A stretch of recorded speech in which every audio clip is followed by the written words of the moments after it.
ಚಿತ್ ಪ್ರಕಾಶಂಗೆ ಚಿರಮುಕ್ತಿ ಕೋಶಂಗೆ ದುರಿತ ನಾಶಂಗೆ ಗಿರೀಶ ವೇಷಂಗೆ ಗುರು ಶಂಭುವಿಕಂ ನತನತೆ.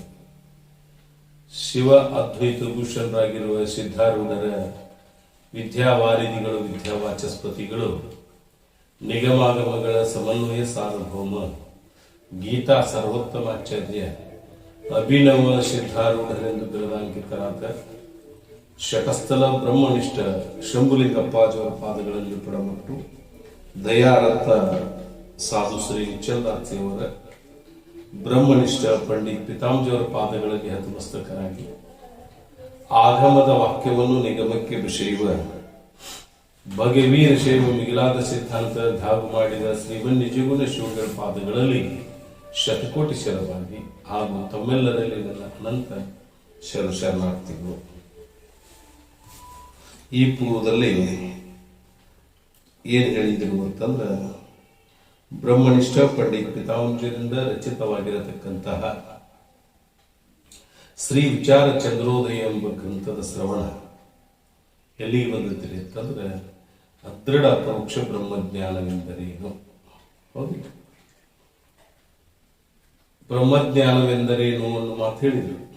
ಆ ಬ್ರಹ್ಮ ಸ್ವರೂಪನು ಯಥಾರ್ಥವಾಗಿ ತಿಳಿದಕ್ಕೆ ಬ್ರಹ್ಮಜ್ಞಾನ. ಅಂತ ಬ್ರಹ್ಮಜ್ಞಾನ ಎರಡು ಪ್ರಕಾರ, ಒಂದು ಪರೋಕ್ಷ ಬ್ರಹ್ಮಜ್ಞಾನ, ಇನ್ನೊಂದು ಅಪರೋಕ್ಷ ಬ್ರಹ್ಮಜ್ಞಾನ. ನಂತರ ಪರೋಕ್ಷ ಬ್ರಹ್ಮಜ್ಞಾನದ ಸ್ವರೂಪ, ಹೇತು, ಫಲಪೂರ್ಣ ಹೇಳಿದ್ರು. ನಂತರ ಅಪರೋಕ್ಷ ಬ್ರಹ್ಮಜ್ಞಾನ ಎದಕ್ಕೆ ಅನ್ಬೇಕು ಅನ್ನೋ ಮಾತು ಹೇಳಿದ್ರು. ಸತ್ಚಿತ್ ಆನಂದ ರೂಪ ಬ್ರಹ್ಮವೇ ನಾನೆಂದು ತಿಳಿಯುವುದಕ್ಕೆ ಅಪರೋಕ್ಷ ಬ್ರಹ್ಮಜ್ಞಾನ. ಆ ಅಪರೋಕ್ಷ ಬ್ರಹ್ಮದ ಜ್ಞಾನವು ಯಾವುದರಿಂದ ಉಂಟಾಗುತ್ತದಾಗ ಗುರು ಮುಖಾಂತರ ತತ್ವಮಶ್ಯಾದಿ ಮಾವಕ್ಕೆ ಶ್ರವಣ ಮಾಡುವುದರಿಂದ ಅಪರೋಕ್ಷ ಬ್ರಹ್ಮಜ್ಞಾನ ಉಂಟಾಗುತ್ತದೆ. ಆ ಅಪರೋಕ್ಷ ಬ್ರಹ್ಮಜ್ಞಾನ ಎಷ್ಟು ಪ್ರಕಾರ ಹೇಳಿದ್ರೆ, ಒಂದು ದೃಢ ಅಪರೋಕ್ಷ, ಇನ್ನೊಂದು ಅದೃಢ ಅಪರೋಕ್ಷ ಬ್ರಹ್ಮಜ್ಞಾನ. ಇನ್ನು ಅದೃಢ ಅಪರೋಕ್ಷ ಬ್ರಹ್ಮಜ್ಞಾನವೆಂದರೇನು ಅಂತ ಕೇಳಿದಾಗ ಏನ್ ಹೇಳ್ಬೇಕ್ರಿ? ಅಸಂಭಾವನೆ ಸಹಿತವಾಗಿ ಏಕತ್ವ ನಿಶ್ಚಯ ಅದೃಢ ಅಪರೋಕ್ಷ ಬ್ರಹ್ಮಜ್ಞಾನ ಹೇಳಿದೆ. ನಂತರ ಈ ಅದೃಢ ಅಪರೋಕ್ಷ ಬ್ರಹ್ಮಜ್ಞಾನ ಯಾವುದರಿಂದ ಉಂಟಾಗುತ್ತದೆ ಅಂತ ಕೇಳಿದಾಗ ಕಿಂಚಿತ್ ಮಲ ವಿಕ್ಷೇಪಾದಿಗಳಿಂದ ನಾನತ್ವ ಜ್ಞಾನ, ಬ್ರಹ್ಮದ ಅದ್ವಿತೀಯತ್ವದಲ್ಲಿ ಅಸಂಭವ ಜ್ಞಾನ, ವೇದವಾದಿ ಮತ್ತು ಪಾಮರ ಪುರುಷರ ಸಂಘ ಮೂಲಕ ಗುರುಮುಖ ದ್ವಾರ ಮಹಾವಾಕ್ಯ ಶ್ರವಣ ಮಾಡುವುದರಿಂದ ಅದೃಢ ಅಪರೋಕ್ಷ ಬ್ರಹ್ಮಜ್ಞಾನ ಆಕೈತೆ. ಇಲ್ಲಿ ಪ್ರಾರಂಭ ಐತಿ. ಏನನ್ನಾಗಾದ್ರೆ ಕಿಂಚಿತ್ ಮಲ ವಿಕ್ಷೇಪಾದಿಗಳಿರುವುದರಿಂದ, ಮಲದೋಷ ಮತ್ತು ವಿಕ್ಷೇಪ ದೋಷ ಇರುವುದರಿಂದ, ಮಲದೋಷ ಅಂದ್ರೆ ಹೇಳಿ ಪಾಪರೂಪ ವಾಸನೆ, ಅದನ್ನ ಕಳ್ಕೋಬೇಕಾದ್ರೆ ಏನ್ ಬೇಕ್ರಿ? ವಿಹಿತ ಕರ್ಮ ಅಥವಾ ನಿಷ್ಕಾಮ ಕರ್ಮವನ್ನು ಮಾಡಬೇಕು. ನಂತರ ವಿಕ್ಷೇಪ ದೋಷ ಹೋಗ್ಬೇಕಾಗಿತ್ತು ಅಂದ್ರೆ ಇಷ್ಟ ದೇವತೆ ಧ್ಯಾನ ರೂಪ ಉಪಾಸನೆ ಮಾಡ್ಬೇಕು. ಹಿಂದ್ ಮಾಡ್ಯಾರ. ಆದ್ರೆ ಕಿಂಚಿತ್ ಉಳಿದಿತ್ತು ಅಂದ್ರೆ ಏನ್ ಮಾಡ್ತಿದ್ರಿ? ಶ್ರುತಿಯಲ್ಲೇ ಅಂದ್ರೆ ವೇದಗಳಲ್ಲೇ ಅನೇಕ ರೀತಿಯಾಗಿ ಅರ್ಥ ಮಾಡ್ಬೇಕಂತ. ಕಿಂಚಿತ್ ಫಲ ವಿಕ್ಷೇಪಾದಿಗಳಿಂದ ಶ್ರುತಿಯಲ್ಲಿ ನಾನತ್ವ ಜ್ಞಾನ, ಬ್ರಹ್ಮದ ಅದ್ವಿತೀಯತ್ವದಲ್ಲಿ ಬ್ರಹ್ಮ ಒಬ್ಬ ಅನೇಕೋ, ದೇವರೊಬ್ಬ ಅನೇಕೋ, ಇಬ್ಬರು ಮೂವರೆಂದು ದೇವನೊಬ್ಬನೇ ಕಾಣಿರು, ಇಬ್ಬರೆಂಬುದು ಖುಷಿ ನೋಡು, ಕೂಡಲ ಸಂಗಮ ದೇವನಲ್ಲದೆ ಇಲ್ಲವೆಂದಿತ್ತು. ಕೇವಲ ಒಬ್ಬ ದೇವ ಅದ್ವಿತೀಯ ರೂಪ ಬ್ರಹ್ಮದಾನ. ಪರಂತು ಅದು ಏನಾಗಿದ್ರೆ ಏಕತ್ವ ಅಂದ್ರ ಬ್ರಹ್ಮದ ಅದ್ವಿತೀಯಲ್ಲ, ಒಬ್ಬ ಅಲ್ಲ, ಬ್ರಹ್ಮರಲ್ಲಿ ದೇವರಲ್ಲಿ ಅನೇಕತ್ವ ಭಾವ ಬರುವುದು. ಅದಕ್ಕೇನೆ ಬ್ರಹ್ಮದ ಅದ್ವಿತೀಯತ್ವದಲ್ಲಿ ಅಸಂಭವ ಜ್ಞಾನ ಅಂದ್ರೆ ದೇವರ ಆ ಬ್ರಹ್ಮ ಅಲ್ಲದ ಅನೇಕ ಪದಾರ್ಥಗಳನ್ನು ಹಿಂಗೆ ಬೇರೆ ಹೇಳ್ಬೋದು, ಅಂದ್ರೆ ಬೇರೆ ಹೇಳಬೇಕು ಅಸಂಭವ ಜ್ಞಾನ. ಅದು ಅಲ್ಲದ ಸಹಿತ ಭೇದವಾದಿ ಮತ್ತು ಪಾಮರ ಪುರುಷರ ಸಂಘ ಮೂಲಕ ಗುರುಮುಖ ದ್ವಾರ ಮಹಾವಾಕ್ಯ ಶ್ರವಣ ಮಾಡಿದ್ದಾಗ ಆದ್ರೂ ಅದೃಢ ಅಪರೋಕ್ಷ ಬ್ರಹ್ಮಜ್ಞಾನ ಆಕೈತಿ. ಅಂದ್ರೆ ವೇದವಾದಿ ಅಂದ್ರೆ ಯಾವ? ಈ ವೇದದ ನಿರ್ಣಯದಲ್ಲಿ ಎಷ್ಟು ಹೇಳ್ತಾರೆ ಅಂದ್ರೆ, ಒಂದು ಅದ್ವೈತ ತತ್ವ, ಇನ್ನೊಂದು ದ್ವೈತ ತತ್ವ, ಇನ್ನೊಂದು ವಿಶಿಷ್ಟ ದ್ವೈತ ಹೇಳ್ತಾರೆ. ಅದ್ವೈತ, ದ್ವೈತ, ವಿಶಿಷ್ಟ. ದ್ವೈತವಾದಿಗಳು ಏನ್ ಹೇಳ್ತಾರೆ ಅಂತಂದ್ರೆ, ತಾತ್ವಿಕ ನೆಲದ ಗಟ್ಟಿನ ಮೇಲೆ ಹೇಳ್ತಾರ, ಜೀವ ಬೇರೆ ಈ ಬ್ರಹ್ಮ ಬೇರೆ. ಅದು ಅದ ಸಹಿತ ಈ ಲೌಕಿಕ ವ್ಯವಹಾರದಲ್ಲಿ ಕೆಲವರು ಏನಿರ್ತಾರೆ ಭೇದವಾದಿಗಳು, ಅಂದ್ರೆ ದೇವರು ಬೇರೆ ನಾ ಬೇರೆ, ಬ್ರಹ್ಮ ಬೇರೆ ನಾ ಬೇರೆ ಅಂತಕ್ಕಂಥವ್ರು ಏನ್ ಸಂಘ ಇರ್ತದಲ್ಲ ಅವ್ರಿಗೆ ಏನ್ ಹೇಳ್ತೀವಿ ನಾವು ಭೇದವಾದಿಗಳು ಅಂತ. ಈಶ್ವರ ನಾನು ಬೇರೆ ಅಂತಕ್ಕಂಥ ಭೇದ ಬುದ್ಧಿಗಳವರಿಗೆ ಭೇದವಾದಿಗಳು. ಅವ್ರ ಸಂಘ ಮಾಡಿದ ಅಂದ್ರ ಏನಾಕೈತಿ ನಿಮ್ಗ, ಇಲ್ಲಿ ಗುರುಗಳೇ ನೀನೇ ಬ್ರಹ್ಮ ನಿದ್ದಿ ಅಂತ ಹೇಳಿ ಉಪದೇಶ ಮಾಡಿದ್ರು, ಆ ಭೇದವಾದಿಗಳ ಸಂಘ ಮಾಡೋದ್ರಿಂದ ಏನಾಕೈತಿ ಅದೃಢ ಆಕೈತಿ. ಯಾಕೆ ಆಕೈತಿ ಅಂದ್ರೆ ಅವ್ರು ಹೇಳೋದು ಭೇದ ಹೇಳ್ತಾರೆ, ಇವ್ರು ಅಭೇದ ಹೇಳ್ತಾರೆ. ಗುರುಗಳಲ್ಲಿ ಶ್ರವಣ ಮಾಡಿದ್ರು ಅವ್ರ ಮಾತು ಸತ್ಯ ಏನಾಗಿಲ್ಲ, ಭೇದ ಹೇಳೋದು ನಿಜ ಏನಂತ ಭಾವ ಬರುತ್ತೆ. ಅದಕ್ಕೊಂದು ನಾನು ದೃಷ್ಟಾಂತ ಹೇಳ್ತೀನಿ. ಭೇದವಾದಿ ಮತ್ತು ಪಾಮರ ಪುರುಷಾಂಗದಿಂದ ಹೆಂಗ ಆಕೈತಿ ಅಂದ್ರೆ ಭ್ರಮ ಆಕೈತಿ. ಅದ್ವೈತಿ ಬ್ರಹ್ಮ ಗುರು ಉಪದೇಶ ಮಾಡಿದ್ರು ಸಹಿತ ಏನಂತ ಭ್ರಮ ಆಕೈತಿ, ಅದ್ವೈತಿ ಅಲ್ಲ ಬ್ರಹ್ಮ, ಬ್ರಹ್ಮನ ಬೇರೆ ನಾ ಬೇರೆ ಹೇಳಿದಿಲ್ಲ. ಒಬ್ಬ ಕುರಿಮರಿ ತರಾಕ್ ಹೋಗಿದ್ದ ಬಜಾರ್, ತರಾಕ್ ಹೋಗೋಣ, ಅವ ಕುರಿಮರಿ ತಗೊಂಡ್ ಬರಾಕ್ತಾನ ಸಾಯಂಕಾಲ. 3 ಜನ ಕಳ್ದ. ಅವನೇನ್ ಮಾಡ್ಬೇಕು, ಕುರಿಮರಿ ಕಸ್ಕೋಬೇಕು, ಹೆಂಗ್ ಮಾಡಿ ಕಸ್ಕೋಬೇಕು ಅಂತ ಒಂದು ನಿಂತು ಮೊದಲಾದ ಅವ ಏನಂದಾನು ಅಂದ್ರ, ಅಲ್ಲ ಬಜಾರ್ಗೆ ಯಾಕೆ ಹೋಗಿದ್ದೇವೆ, ನಾಯಿ ಮರಿ ಯಾಕೆ ತರಾಕ್ ಹೋಗಿದ್ದೇನು ನಾನು. ಇವ್ ದೃಢ ಆಗ್ತಾರೆ, ಇಲ್ಲ ನಾಯಿ ಮರಿ ಅಲ್ಲಿದೆ ಕುರಿಮರಿ ಅಂತ. ಮುಂದೆ ಮತ್ತೊಬ್ಬ ಹೋದ್ಮೇಲೆ ಅವನು ಮುಂದೆ 1 ಕಿಲೋಮೀಟರ್ ಆದ್ಮೇಲೆ ಅವನೊಬ್ಬ ಬಂದಿರ್ತಾನ. ಅವ ಏನಂದಾನ, ಬಜಾರ್ಗೆ ಹೋಗಿ ನಾಯಿ ಮರಿ ತಂದಿ ಏನಂದ. ಹಾಗಾದ್ರೆ ಇವ್ಗೆ ಏನಾಗತ್ತೆ, ಇದ್ರ ಮೇಲೆ ಭ್ರಮ ಉಂಟಾಗ, ಇದು ನಾಯಿ ಮರಿನೋ ಕುರಿ ಮೇಲೆ ಅವನು ಹಂಗ ಅಂದ, ಇವನು ಹಂಗ ಅಂದ ಅಂದ್ಮೇಲೆ ಏನಾಗಿತ್ತು, ಕುರಿ ಮರಿ ಹೌದು ಅನ್ನೋ ಸಂಶಯ ಬಿಡಾಕ್ತಾರೆ. 3ನೇ ಮತ್ತೊಂದು ಕಿಲೋಮೀಟರ್ ಹೋಗ್ಬಿಡೋದು, ಮತ್ತೊಬ್ಬ ನಿಂತಿದ್ದ. ಅಲ್ಲೋ ಬಜಾರ್ಗೆ ಹೋಗಿ ಕುರಿ ನಾಯಿ ಮರಿ ಯಾಕೆ ತಂದೀವೋ ಅಂದ. ನಾಯಿ ಮರಿ ತಂದೆ ಹೇಳಿ ಕುರಿ ನೋಡು ಸರಿಯಾಗಿ ನೋಡ್ಕೊಂಡು ನಾಯಿ ಮರಿ ಐತಿಲ್ಲ. ಇಟ್ಟೇನು ಅಂದ ಕೂಡಲೇ 3 ಮಂದಿ ಒಂದೇ ರೀತಿ ಇರ್ತಾರ ಅಂದ್ಮೇಲೆ ನಂದ ತಪ್ಪು ಕಲ್ಪನೆ ಆಗೈತೆ ಅಂತ ತಿಳ್ಕೊಂಡು ಏನ್ ಮಾಡಿದವ, ಆ ಕುರಿ ಮರಿ ಹೋಗಿ ಅದು ನಾಯಿ ಮರಿ ಗತಿ ಕಾಣಕೈತಿ. ಅವ ಅಲ್ಲೇ ಬಿಟ್ಟು ಮನೆಗೆ ಹೋದತ್. ಹಂಗೆ ಇರೋದು ನಿಶ್ಚಯ ಜ್ಞಾನ ಐತಿ ಕರೆ. ಗುರುಗಳು ಹೇಳ್ತಾರ ನೀನೇ ಬ್ರಹ್ಮನಿದ್ದೆ ಅಂತ ಹೇಳಿದ್ರು. ಭೇದವಾದಿಗಳ ಸಂಘ ಅಂದ್ರೆ ನೀ ಅಭೇದ ರೂಪ ಬ್ರಹ್ಮ ರೂಪ ಅಭೇದ ಅಂತ ಹೇಳಿದ್ರು. ಭೇದವಾದಿಗಳು ಏನಂತಾರೆ, ನೀ ಬೇರೆ ಬ್ರಹ್ಮ ಬೇರೆ ಅಂತಕ್ಕಂಥ ಭೇದವಾದಿಗಳ ಸಂಘದಿಂದ ಅನೇಕರ ಸಂಘ ಮಾಡೋದ್ರಿಂದ ಅಲ್ಲಿ ಏನಕೈತಿ ಇವಾಗ ಅದೃಢ ಆಗಕ ಕಾರಣ ಆಕೈತಿ. ಅದು ಅರ್ಧ ಸಹಿತ ಪಾಮರ ಪುರುಷರು. ಪಾಮರ ಪುರುಷರು ಯಾರೇ, ಸರ್ವತಃ ಶಾಸ್ತ್ರ ಸಂಸ್ಕಾರ ರಹಿತವಾಗಿ ಈ ಲೋಕದ ವಿತ್ ಮತ್ತು ನಿಷಿದ್ಧ ಕರ್ಮವನ್ನು ಆಚರಣೆ ಮಾಡೋದು ಪಾಮರ ಅಂತ. ಒಟ್ಟ ಶಾಸ್ತ್ರ ಸಂಸ್ಕಾರ ಇಲ್ಲ, ಅಡವ್ಯಾಗಿ ಇರ್ತಾರ ಗೊತ್ತ. ಮರವೆದ್ದು ಮರ ಬೀಳುತ್ತೇನೆ ಸತ್ಪುರುಷ ಹೇಳ್ತಾರೆ. ಅಡವಿ ಒಬ್ಬ ಮನುಷ್ಯ ಇದ್ದಾನಲ್ಲ, ಅಥವಾ ಈಗ ಅನೇಕ ಅಡವಿ ಒಳಗೆ ಇರ್ತಕ್ಕಂಥ ಮನುಷ್ಯರಿಗೆ ಪುಣ್ಯ ಗೊತ್ತಿಲ್ಲ, ಪಾಪ ಗೊತ್ತಿಲ್ಲ, ಶಾಸ್ತ್ರ ಸಂಸ್ಕಾರ ಗೊತ್ತಿಲ್ಲ, ಮತ್ತು ಪಾಪಾರ ಅಟ್ಟ ಮಾಡ್ತಾರಲ್ಲ, ಇಲ್ಲ ಪುಣ್ಯನೂ ಮಾಡ್ತಾರ. ಅವ್ರ ಪ್ರಸಂಗ ಅನ್ಸಾಗ ಯಾವ ಕಾರ್ಯ ನಡೀತೈತಿ. ಸರ್ವತಃ ಶಾಸ್ತ್ರ ಸಂಸ್ಕಾರ ರಹಿತ ಈ ಲೋಕದ ವಿವಿಧ ಮತ್ತು ನಿಷಿದ್ಧ ಕಾರ್ಯ ಮಾಡಬಹುದು, ಇದನ್ನ ಮಾಡ್ತಾರಂತಾನೆ ಏನಿಲ್ಲ. ಅಂತವ್ರಿಗೆ ಏನಂತೀವಿ ನಾವು ಪಾಮರ. ಅಂತ ಸರ್ವತಃ ಶಾಸ್ತ್ರ ಸಂಸ್ಕಾರ ರಹಿತ ಇದ್ದವ್ರು ಸಂಘ ಮಾಡಿದ ಅಂತ ಗುರುಗಳಂತೇಳಿ ಶ್ರವಣ ಮಾಡಿದ್ರು ಸಹಿತ ಏನಕ್ಕೈತಿ ಅದು ಅದೃಢ ಆಕೈತಿ. ಅದಕ್ಕೆ ಹೇಳಿದ್ರು ಅವರು, ಕಿಂಚಿತ್ ಮಲ ವಿಕ್ಷೇಪಾದಿಗಳಿಂದ ಸೃತಿಯಲ್ಲಿ ನಾನತ್ವ ಜ್ಞಾನ, ಬ್ರಹ್ಮದ ಅದ್ವಿತೀಯತ್ವದಲ್ಲಿ ಅಸಂಭವ ಜ್ಞಾನ, ಭೇದವಾದಿ ಮತ್ತು ಪಾಮರ ಪುರುಷರ ಸಂಘ ಮೂಲಕ ಗುರುಮುಖ ಧರ್ಮ ವಾಕ್ಯ ಶ್ರವಣ ಮಾಡುವುದು ಮಾಡಿದ್ದಾಗ್ಯಾದರೂ ಏನಾಕೈತ್ರಿ ಅದೃಢ ಆಕೈತಿ. ಅಂದ್ರೆ ಇಚ್ಛೆ ಹೋಗಿಬಿಡ್ತೈತಿ, ಸಂಶಯ ಪ್ರಾರಂಭ ಆಕೈತಿ. ಅದೃಢ ಅಪ್ರೋಕ್ಷ ಬ್ರಹ್ಮಜ್ಞಾನಕ್ಕೆ ಕಾರಣ ಹೇಳಿದ್ರು. ಇನ್ನ ಅದೃಢ ಅಪ್ರೋಕ್ಷ ಬ್ರಹ್ಮಜ್ಞಾನದ ಪ್ರಯೋಜನ ಏನು, ಫಲ ಏನು? ಸಕಾಮಕನಾದಲ್ಲಿ ಶ್ರೀಮಂತ ಕುಲದಲ್ಲಿ ಜನ್ಮ ಅಥವಾ ಉತ್ತಮ ಲೋಕಾದಿಗಳ ಪ್ರಾಪ್ತಿ ಆಗ್ತದೆ. ನಿಷ್ಕಾಮನಾದಲ್ಲಿ ಜ್ಞಾನಿಗಳ ವಂಶದಲ್ಲಿ ಜನ್ಮ ಆಗ್ತದೆ. ಅದ ಅರ್ಜುನ್ ಕೇಳ್ತಾನ ಪ್ರಶ್ನೆಗೆ, ಅಲ್ಲಿ ಆದ್ರೂ ಒಂದು ಮಾತು ಬಂತು, ಶುಚಿನಾಂ ಶ್ರೀಮತಾಂ ಗೇಹಿ ಯೋಗ ಭ್ರಷ್ಟೋ ವಿಜಯಕ್ಕೆ ಅಥವಾ ಯೋಗಿನಾಮ ಕುಲೇ ಭವತಿ ದೇವತಾಂ ಏತತಿ ದುರ್ಲಭತರಂ ಲೋಕೆ ಜನ್ಮ ಏತಿ ದೃಶ್ಯ ಅಂತಕ್ಕಂಥ ಮಾತು. ಅರ್ಜುನ್ ಕೇಳ್ತಾನೆ ಕೃಷ್ಣಗೆ, ನನಗರ ಹೇಳಾಕತ್ತಿ,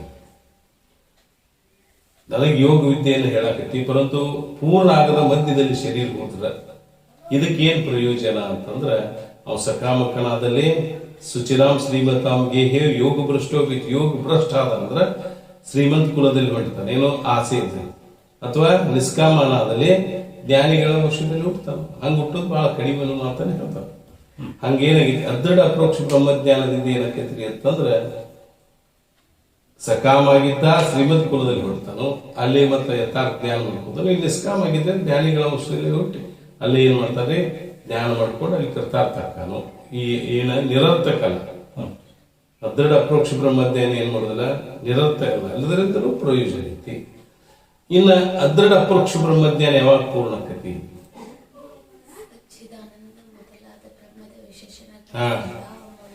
ಅಪರೋಕ್ಷವಾಗಿ ಭಾಸವಾಗಲು ಸಂಶಯ ಮತ್ತು ವಿಪರೀತ ಭಾವನೆಗಳ ಸದ್ಭಾವಗಳ ಮೂಲಕ ಉಂಟಾದ ಅದೃಢ ಅಪರೋಕ್ಷ ಬ್ರಹ್ಮಜ್ಞಾನ ಪೂರ್ಣವಾಗುತ್ತದೆ. ಹೆಂಗಂದ್ರೆ ಸತ್ವಚಿತ್ತ ಆನಂದ ಆತ್ಮನ ವಿಶೇಷನು ಅಪರೋಕ್ಷವಾಗಿ ಭಾಸವಾಗಲು.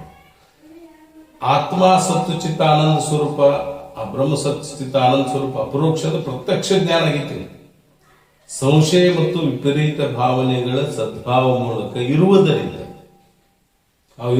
ಏನಾಗೈತಿ ಅಂದ್ರೆ ಸದ್ಭಾವ ಮೂಲಕ ಏನಾಗೈತ್ರಿ, ಅದೃಢ ಅಪರೋಕ್ಷ ಬ್ರಹ್ಮಜ್ಞಾನ ಆಗೈತಿ. ಸತ್ವಚಿತ್ತ ಆನಂದ ಅಪರೋಕ್ಷವಾಗಿ ವಾಸಲು ಸಂಶಯ ವಿಪರೀತ ಭಾವ ಸದ್ಭಾವಗಳ ಮೂಲಕ ಅದೃಢ ಅಪರೋಕ್ಷ ಬ್ರಹ್ಮಜ್ಞಾನ ಪೂರ್ಣ ಆಕೈತಿ. ಅಂದ್ರೆ ಇದ್ರ ಅರ್ಥ ಏನ, ಪ್ರತ್ಯಕ್ಷ ಆದ್ರೂ ಸಹಿತ ಸಂಶಯ ವಿಪರೀತ ಭಾವನೆ ಯಾಕಿರ್ತಾವ? ಇಲ್ಲೊಂದು ಸಂಶಯ ಬರ್ತದೆ. ಪ್ರತ್ಯಕ್ಷರ ಭಾಸ ಆಗ್ಯಾವತ್ತೀರಿ, ಸಚ್ಚಿತ್ತ ಆನಂದ ಸ್ವರೂಪ ಪ್ರಧಾನ ಅಂತೀವಿ, ಪ್ರತ್ಯಕ್ಷ ಭಾಸ ಆಗ್ಯಾವ. ಮತ್ತೆ ಸಂಶಯ ವಿಪರೀತ ಭಾವನೆಗಳು ಯಾಕಿರ್ತಾವ? ಸಂಶಯ ಅಂದ್ರೆ ಇದಕ್ಕೆ ಟಿಪ್ಪಣಿ ಹಾಕ್ಯಾರ, ವಿಷಯಾತ್ಮಕ ಜ್ಞಾನಕ್ಕೆ ಸಂಶಯ. ಉಭಯ ಕೋಟಿ, ಕೋಟಿ ಅಂದ್ರೆ ಧರ್ಮಿಯಲ್ಲಿ ವಿಷಯ ಮಾಡೋ ಧರ್ಮಕ್ಕೆ ಕೋಟಿ ಅನ್ನುತ್ತಾರೆ. ಎಷ್ಟು ಧರ್ಮ ವಿಷಯ ಮಾಡ್ತಾರೆ ಅಷ್ಟು ಕೋಟಿ. ನಾನಾ ಕೋಟಿ ಅಂದ್ರೆ ನಾನಾ ಕೋಟಿ. ಅಲ್ಲೇ ಸಂಶಯ ಅಂದ್ರೆ ಉಭಯ ಕೋಟಿ. ಇದು ಹಗ್ಗೋ ಏನು ಹಾವು, ಹಗ್ಗ ಹಗ್ಗತ್ತು ಧರ್ಮ, ಸರ್ಪ ಧರ್ಮ, ಎರಡು ಧರ್ಮ ವಿಷಯ ಮಾಡಿದ್ರೆ ಅದಕ್ಕೆ ದ್ವಿಕೋಟಿ ವಿಷಯಾತ್ಮಕ ಜ್ಞಾನಕ್ಕೂ ಸಂಶಯ ತರ, ಅಥವಾ ಚತುರ್ಕೋಟಿ ವಿಷಯಾತ್ಮಕ ಜ್ಞಾನಕ್ಕೆ ಸಂಶಯ ನ್ಯಾಯಿಕ, ಅಥವಾ ನಾನಾ ಕೋಟಿ ವಿಷಯಾತ್ಮಕ ಜ್ಞಾನಕ್ಕೂ ಏನಾಗುತ್ತೆ ಸಂಶಯ ಆಗ್ತದೆ. ಇಲ್ಲಿ ಈ ರೀತಿಯಾಗಿ ಸಂಶಯ ಮತ್ತು ವಿಪರೀತ ಭಾವನೆ, ಪದಾರ್ಥಗಳ ವಿಪರೀತ ಇಚ್ಛೆ ವಿಪರೀತ ಭಾವನೆ, ಇವು ಎರಡೂ ಇರಬೇಕು. ಆತ್ಮನ ವಿಶೇಷಣ ಅಪರೋಕ್ಷ ಭಾಸ ಆಗ್ತದೆ. ಪ್ರತ್ಯಕ್ಷ ಇದ್ದೀವಿ ಯಾರು ಹೆಂಗಿರ್ಲಾಕ ಸಾಧ್ಯತೆ, ವಿಪರೀತ ಭಾವನೆ ಹೆಂಗಿರಾಕ ಸಾಧ್ಯತೆ ಅಂದ್ರೆ ಅಲ್ಲೊಂದು ದೃಷ್ಟಾಂತ ಕೊಡ್ತಾರೆ, ವಿಚಾರಿಸಾಗ ಭರ್ತೃಹರಿ ದೃಷ್ಟಾಂತ ಕೊಡ್ತಾರೆ. ಭರ್ತೃ ಅಂತಕ್ಕಂಥ ಒಬ್ಬ ಮಂತ್ರಿ ಇದ್ದ ರಾಜ್ಯದಲ್ಲಿ. ಎಲ್ಲರಿಗಿಂತಲೂ ರಾಜ ಭಕ್ತರ ಮೇಲೆ ಬಹಳ ಪ್ರೀತಿ ಇದ್ದ. ಈ ವಿದ್ಯೆಗೆ ಕಳಿಸೋದಾದ್ರೆ ಏನ್ ಮಾಡ್ತಿದ್ದವ, ಅವ್ರನ್ನ ಕಳಿಸ್ತಿದ್ದ, ಇವನ್ ಇಟ್ಕೋತಿದ್ದ. ಅನ್ಯ ಮಂತ್ರಿಗಳನ್ನ ಕಳಿಸ್ತಿದ್ದ, ಈ ಭರ್ತೃನನ್ನ ಇಟ್ಕೋತಿದ್ದ. ಭರ್ತೃನ ಮೇಲೆ ದ್ವೇಷ ಬಂದು ಉಳಿದವ್ರು ಏನ್ ಮಾಡಿದ್ರು, ಇಲ್ಲ ನಮ್ಮನ್ನ ವಿದ್ಯೆಗೆ ಕಳಿಸ್ತೀರಿ, ಒಮ್ಮೆ ಅವನ್ನ ಕಳಿಸ್ರಿ ಅಂದ ಕೂಡಲೇ ರಾಜ ಒಂದು ಕಾಲಕ್ಕೆ ವಿದ್ಯೆಗೆ ಕಳಿಸಿದ ಕೂಡಲೇ ಅಲ್ಲಿ ಏನ್ ಮಾಡಿದವ, ಕಾಲಾಂತರದಲ್ಲಿ ಮತ್ತೆ ಎಷ್ಟೋ ದಿನ ವಿದ್ಯೆಗೆ ಹೋಗ್ಬೇಕು, ಜಯಿಸಿದ. ಜಯಿಸಿ ಹೊಳೆ ಬರೋಕ್ಕಿಂತ ಪೂರ್ವದಲ್ಲಿ ಇಲ್ಲಿ ಏನು ಉಳಿದಿದ್ದರಲ್ಲಿ ಕೋಹಕ ಮಂತ್ರಿಗಳು, ಭರ್ತೃ ಏನಾಗ್ಯಾರ ಯುದ್ಧದಲ್ಲೇ ಸತ್ತಾನ, ಅಲ್ಲಿ ಸೋತಾನ. ಅದಕ್ಕೆ ಏನ್ ಮಾಡ್ರಿ ಅಂದ್ರೆ ಬ್ಯಾರೆದವ್ರ ಮಂತ್ರಿ ಮಾಡ್ರಿ, ಮತ್ತೊಬ್ಬರ ಮಂತ್ರಿ ನೇಮಕ ಮಾಡಿದ ರಾಜ. ಹಿಂಗಾತು. ನಂತರ ಅವ ಇಲ್ಲಿ ಬರಾಕತ್ತಿದ್ದಲ್ಲಿ ರಾಜ್ಯದ ಕಡೆ ಬರುವಾಗ ಕೆಲವ್ರು ಹೋಗಿ ಏನ್ ಮಾಡಿದ್ರು ಅಂದ್ರೆ ಭರ್ತೃಗೆ, ರಾಜ ನಿನ್ನ ಮೇಲೆ ವಿಶ್ವಾಸ ಮಾಡ್ಕೊಂಡ, ನಿನ್ನ ಮಂತ್ರಿ ಸ್ಥಾನದಿಂದ ತೆಗೆದು ಬ್ಯಾರೆದವ್ರ ಮಂತ್ರಿ ಮಾಡ್ಕೊಂಡಾನು. ರಾಜ ನಿನಗೆ ಸಿಟ್ಟು ಬಾಳಾಗೇನು, ಆದ್ದರಿಂದ ನೀ ಏನು ಹೋಗ್ಬೇಡ, ರಾಜ್ಯದಲ್ಲೇ ಹೋಗಬೇಡ ಆತು ಮತ್ತೊಬ್ಬ ಹಿಂಗೆ ಹೇಳಿದ.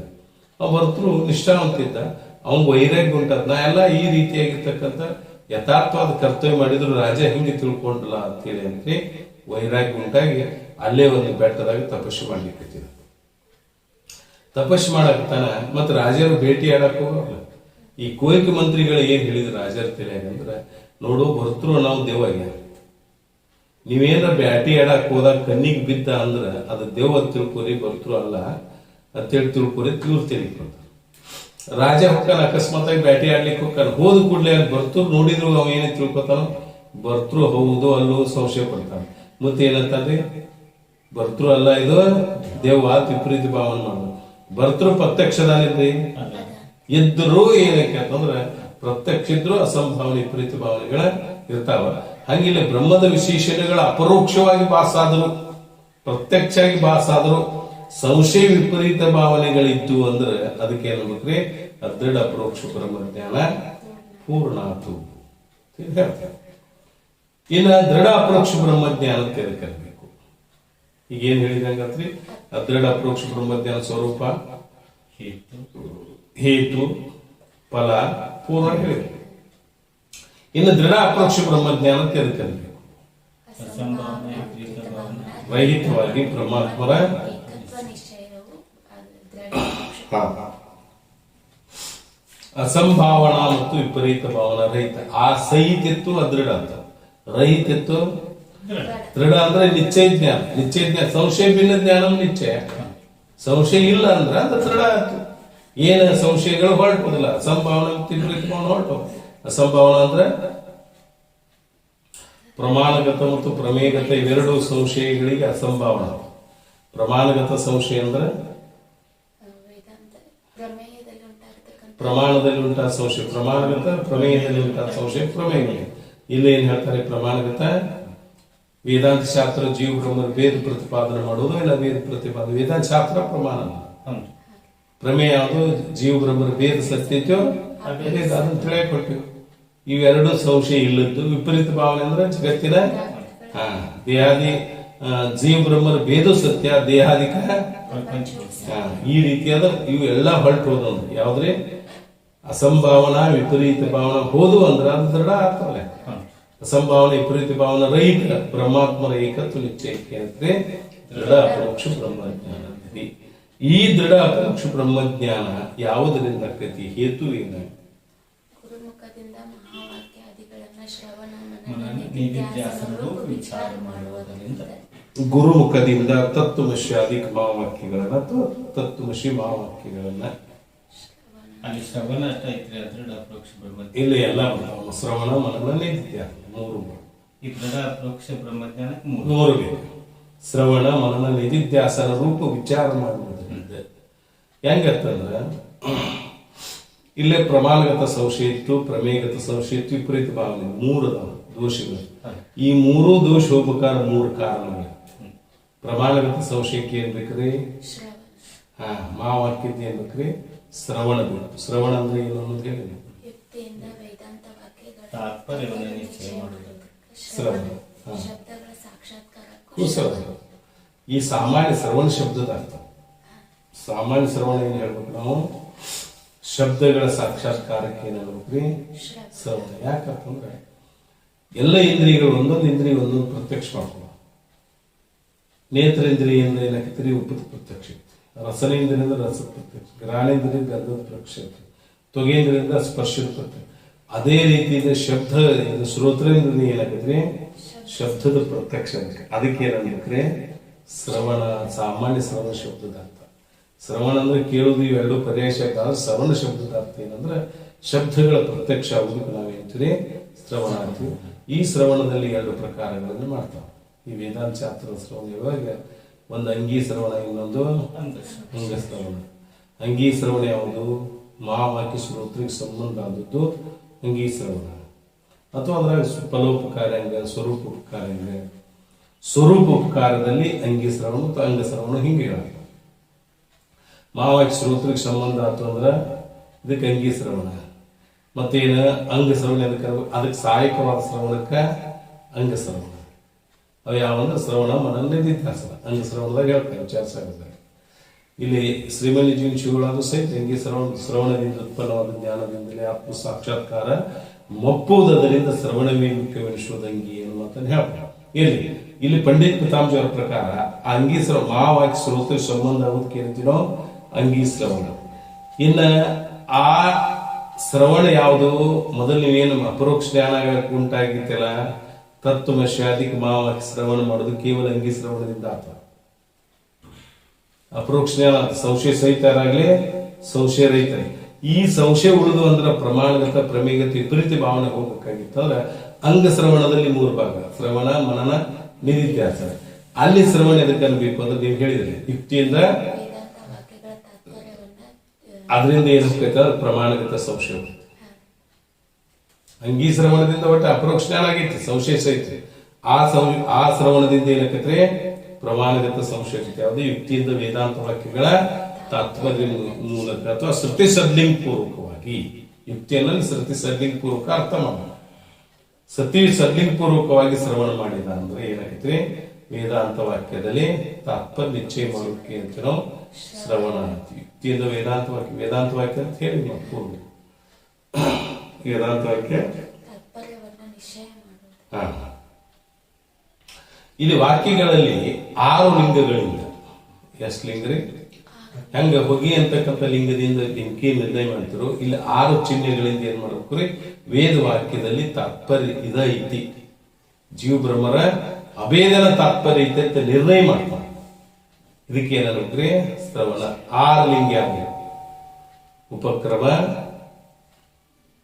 ಉಪಸಂಹಾರ ಒಂದು ಲಿಂಗ, ಅಭ್ಯಾಸ, ಅಪೂರ್ವತ, ಫಲ, ಅರ್ಥವಾದ, ಉಪಪತ್ತಿ, ಅಭ್ಯಾಸ, ಫಲ, ಅರ್ಥವಾದ, ಉಪಪತ್ತಿ.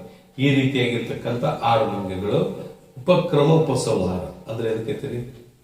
ಪ್ರಕರಣ ಆರಂಭ ಎಲ್ಲಿದಾಗಿರ್ತೋ ಪುನಃ ಅಲ್ಲೇ ಸಂಹಾರ ಮಾಡೋದು. ಅದ್ವೈತ ಬ್ರಹ್ಮದಿಂದಲೇ ಆರಂಭ ಮಾಡಿ ಕೊನೆಗೆ ಏನ್ ಮಾಡ್ತಾರೆ ಇವರು? ಅದ್ವೈತ ಬ್ರಹ್ಮದಲ್ಲೇ ಲಯ ಮಾಡಿದ್ರು. ಅಂದ್ರೆ ವೇದಗಳು ಏನ್ ಹೇಳಕ್ ಹೊಂಟಾವ ಅಂದ್ರೆ ಅದ್ವೈತಿ ಬ್ರಹ್ಮನ್ನ ಹೇಳಕ್ ಹೊಂಟಾವ. ಅದಕ್ಕೆ ಉಪಕ್ರಮ, ಉಪಸಂಹಾರ. ಇನ್ನ ಅಭ್ಯಾಸ ಅಂತಂದ್ರೆ ಏನು ಅಂದ್ರೆ, ಶೇತುಕೇತು ಅಂತಕ್ಕಂಥ ತನ್ನ ಮಗನಿಗೆ ಉದ್ಧಾರಕ ಮಹಾಮುನಿಗಳು ಮಹಾವಾಕ್ಯ, ತತ್ವಮಸಿ ಮಹಾವಾಕ್ಯ ಪುನಃ ಹೇಳಿದ್ರು. 9 ಸಲ ಬೋಧ ಮಾಡಿದ್ದೆ. ಯಾಕೆ? ಅದೇ ಅವನು ದೃಢ ಆಗಲಿ ಅಂತ, ಏಕತ್ವನ ದೃಢ ಆಗಲಿ ಅಂತ. ಅದಕ್ಕೆ ಅಭ್ಯಾಸ. ನೀವೇನು ಪುನಃ ನಮ್ಮ ಅಭ್ಯಾಸ ಹೇಳ್ತೇವೆ. ಈ ಹುಡುಗರು ಸಾಲಿ ಹುಡುಗರಿಗೆ ಹಿಂಗ್ ಮಾಡ್ಕೊಂಡು ಮಾತ್ರ ಹೊಳ್ಳೆ ಅದನ್ನ ಮಾಡ್ಯಾಕಂದ್ರೆ ಅದೇ ಗಟ್ಟಿ ಆಗಿದೆ ಹೇಳ್ತೀರಿ. ಮುಂದೆ ಅಭ್ಯಾಸ, ಅಪೂರ್ವತ. ಶ್ರುತಿಭಿನ್ನ ಪ್ರಮಾಣಗಳಿಗೆ ವಿಷಯ ಅಪೂರ್ವತ. ಬ್ರಹ್ಮ ಶ್ರುತಿ ಪ್ರಮಾಣ ಬಿಟ್ರೆ ಅನ್ನ ಪ್ರಮಾಣಕ್ಕೆ ವಿಷಯ ಅಲ್ಲ, ವೇದ ರೂಪ ಪ್ರಮಾಣದಿಂದನೇ ವಿಷಯ. ವಿಷಯ ಅಂದ್ರೆ ಅದು ಏನ್ ಹೇಳ್ತಾರೆ? ಫಲವ್ಯಾಪ್ತಿ ಅಲ್ಲ, ವೃತ್ತಿವ್ಯಾಪ್ತಿ. ಅದು ಶಕ್ತಿ ವೃತ್ತಿಯಿಂದಲ್ಲ, ಲಕ್ಷಣ ವೃತ್ತಿಯಿಂದ. ಶುದ್ಧ ಮನುಷ್ಯಗೆ ಮಲಿನ ಮನಸ್ಸಲ್ಲ, ಶುದ್ಧ ಮನುಷ್ಯಗೆ ಅಂತ ವಿಮರ್ಶೆ ಮಾಡ್ತಾರೆ. ಈ ರೀತಿಯಾಗಿ ಶ್ರುತಿ ಪ್ರಮಾಣ ಬಿಟ್ರೆ ಅನ್ಯ ಪ್ರಮಾಣಕ್ಕೆ ಏನಲ್ಲ, ಬ್ರಹ್ಮ ವಿಷಯ ಇಲ್ಲ. ಅದಕ್ಕೆ ಅಪೂರ್ವತ. ಫಲ ಏನ್ರಿ?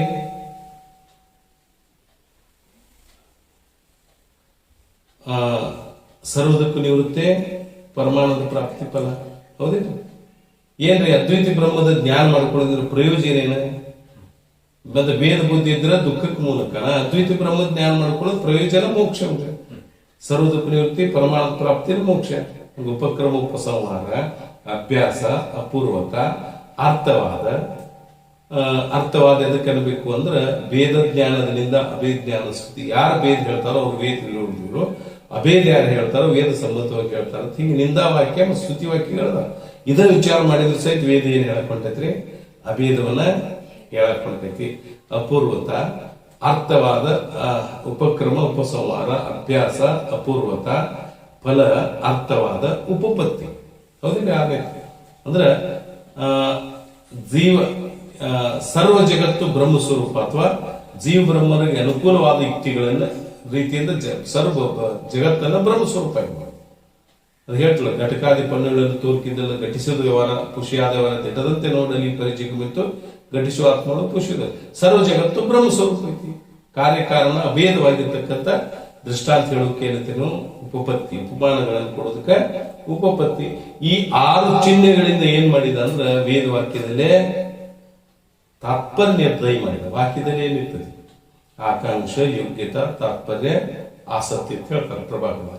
ಇಲ್ಲಿ ತಾತ್ಪರ್ಯ ನಿರ್ಧಾರ ಮಾಡ್ಬೇಕಂದ್ರೆ, ತಾತ್ಪರ್ಯ ಅಂದ್ರೆ ಎದಕ್ಕೈತ್ರಿ? ಯಾರೋ ಒಬ್ರು ವಾಕ್ಯ ಉಚ್ಚಾರ ಮಾಡ್ಬೇಕಾಗಿತ್ತು ಅಂದ್ರೆ ಅವ್ರು ಏನ್ ಮಾಡ್ತಾರೆ? ತಾತ್ಪರ್ಯ ಹೇಳ್ತಾರೆ. ಹೆಂಗಂದ್ರೆ, ನಾನು ನಿಮ್ಗೆ ದೃಷ್ಟಾಂತ ಹೇಳ್ತೀನಿ. ಬಸ್ ಭಯಂಕರ ಫುಲ್ ಆಗಿತ್ತು. ಆದಾಗ ಏನಾಯ್ತು ಅಂದ್ರೆ, ನಮ್ಮ ಟಿಕೆಟ್ ತೆಗಿಬೇಕಲ್ಲ, ಕಂಡಕ್ಟರ್ ಟಿಕೆಟ್ ತಕ್ಕೋತ ಬಂದ. ತಿಮ್ಮನ ಕೇಳಿದ, ನೀ ಎಲ್ಲಿದ ಹತ್ತಿ ಅಂತ. ಅವನ ಕಿಡಿಕ್ಯಾಂದ ಹತ್ತೀನಿ. ಪರಂತು ಅವನ ವಿಚಾರ ಏನೈತಿ? ನೀ ಎಲ್ಲಿ ಕಿಡಿಕ್ಯಾಂದರಂತೂ ಬಾಗಲ್ದಂತ, ನೀ ಯಾವ ಸ್ಟಾಪ್ ಇಂದ ಹತ್ತಿ ಅಂತ ಕೇಳೋದು ಅವನ ವಿಚಾರ. ಅವನ ವಾಕ್ಕರ್ತನ ಇಚ್ಛೆ ಏನಾಗಿತ್ರಿ? ಆ ವಾಕ್ಕರ್ತನ ಇಚ್ಛೆಗೆ ತಾತ್ಪರ್ಯ ಇಲ್ಲ. ಹಂಗಿಲ್ಲ ಏನಾಗೈತಿ ಅಂದ್ರೆ, ಆ ತಾತ್ಪರ್ಯ ವೇದಗಳ ತಾತ್ಪರ್ಯ ನಿರ್ಣಯ ಮಾಡ್ಬೇಕಾಯ್ತು. ಈ 6 ಲಿಂಗಗಳಿಂದ ಏನಾಗೈತ್ರಿ? ನಿರ್ಣಯ ಮಾಡ್ಬೇಕು. ಏನೈತಿ? ಜೀವ ಬ್ರಹ್ಮದ ಏಕತ್ವನ ಐತಿ. ಅದಕ್ಕೆ ಯುಕ್ತಿಯಿಂದ ವೇದಾಂತ ವಾಕ್ಯಗಳ ತಾತ್ಪರ್ಯ ನಿರ್ಧಾರ ಮಾಡಿದ ಅಂದ್ರೆ, ಅಲ್ಲಿ ಏನಂತವಂಗ ಪ್ರಮಾಣಗತ ಸಂಶಯ. ವೇದಾಂತ ಶಾಸ್ತ್ರ ಜೀವ ಬ್ರಹ್ಮರ ಭೇದ ಪ್ರತಿಪಾದಿಸ್ತೈತೆ, ಅಭೇದ ಪ್ರತಿಪಾದಿಸ್ತೈತೆ ಅನ್ನೋದು ಎದರಿಂದ ಹೋತ್ರಿ? ಶ್ರವಣದಿಂದ ಹೋಗ್ತದ. ಅಂದ್ರೆ ಈ ತಾತ್ಪರ್ಯ ನಿರ್ಧಾರ ಮಾಡಿದೆ. ಅಭೇದನ ಐಕ್ಯ ತಾತ್ಪರ್ಯ. ವೇದಾಂತ ಶಾಸ್ತ್ರ ಅಭೇದನ ಪ್ರತಿಪಾದನೆ ಮಾಡ್ತಂತ ತಾತ್ಪರ್ಯ ನಿರ್ಧಾರ ಮಾಡಿದಂದ್ಮೇಲೆ ಏನ್ ಹೋದಂಗ ಪ್ರಮಾಣಗತ ಸಂಶಯ ಹೋತು. ಇನ್ನು ಪ್ರಮೇಯಗತ ಸಂಶಯ ಉಳಿತೇನೆ. ಏನ್ ಜೀವ ಬ್ರಹ್ಮರ ಭೇದ ಸತ್ಯವೇನ ಅಭೇದ ಸತ್ಯವು. ಅದಕ್ಕೆ ಏನ್ ಮಾಡಬೇಕ್ರಿ? ಮನನದಿಂದ ಯುಕ್ತಿಯಿಂದ ವೇದಾಂತ ವಾಕ್ಯಗಳ ಮನನದಿಂದ ಭೇದ ಬಾಧಕ, ಅಭೇದ ಸಾಧಕ, ಅದ್ವಿತೀಯ ಬ್ರಹ್ಮದ ಚಿಂತನೆ ಮಾಡೋದಕ್ಕೆ ಮನನ.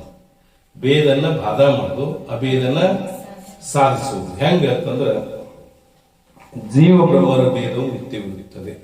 ಜೀವಗ ಬ್ರಹ್ಮಗ ಭೇದ ಐತಿಲ್ರಿ, ಮಿಥ್ಯ. ಯಾಕೆ ಮಿಥ್ಯ ಐತಿ? ನೀವು ಭೇದ ತೋರ್ತೈತಿ. ಯಾಕೆ ಮಿಥ್ಯ ಅನ್ಬೇಕು? ಔಪಾಧಿಕತ್ವ.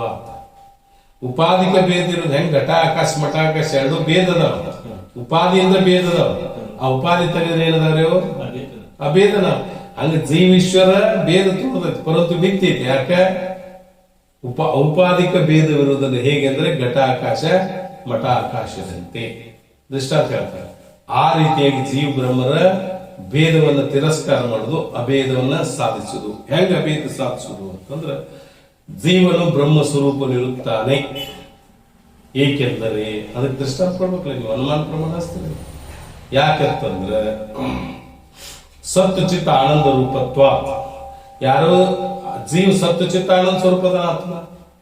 ಹೆಂಗಾರೆ ಈಶ್ವರ ಚೇತನ ಸತ್ತು ಚಿತ್ತ ಆನಂದ ಐತಿ. ಹೆಂಗ್ ಬ್ರಹ್ಮ ಸ್ವರೂಪ ಇರ್ತೈತಿ, ಜೀವನು ಸಹಿತ ಸತ್ತು ಚಿತ್ತ ಆನಂದ ಸ್ವರೂಪದ, ಅವನು ಬ್ರಹ್ಮ ಸ್ವರೂಪದ.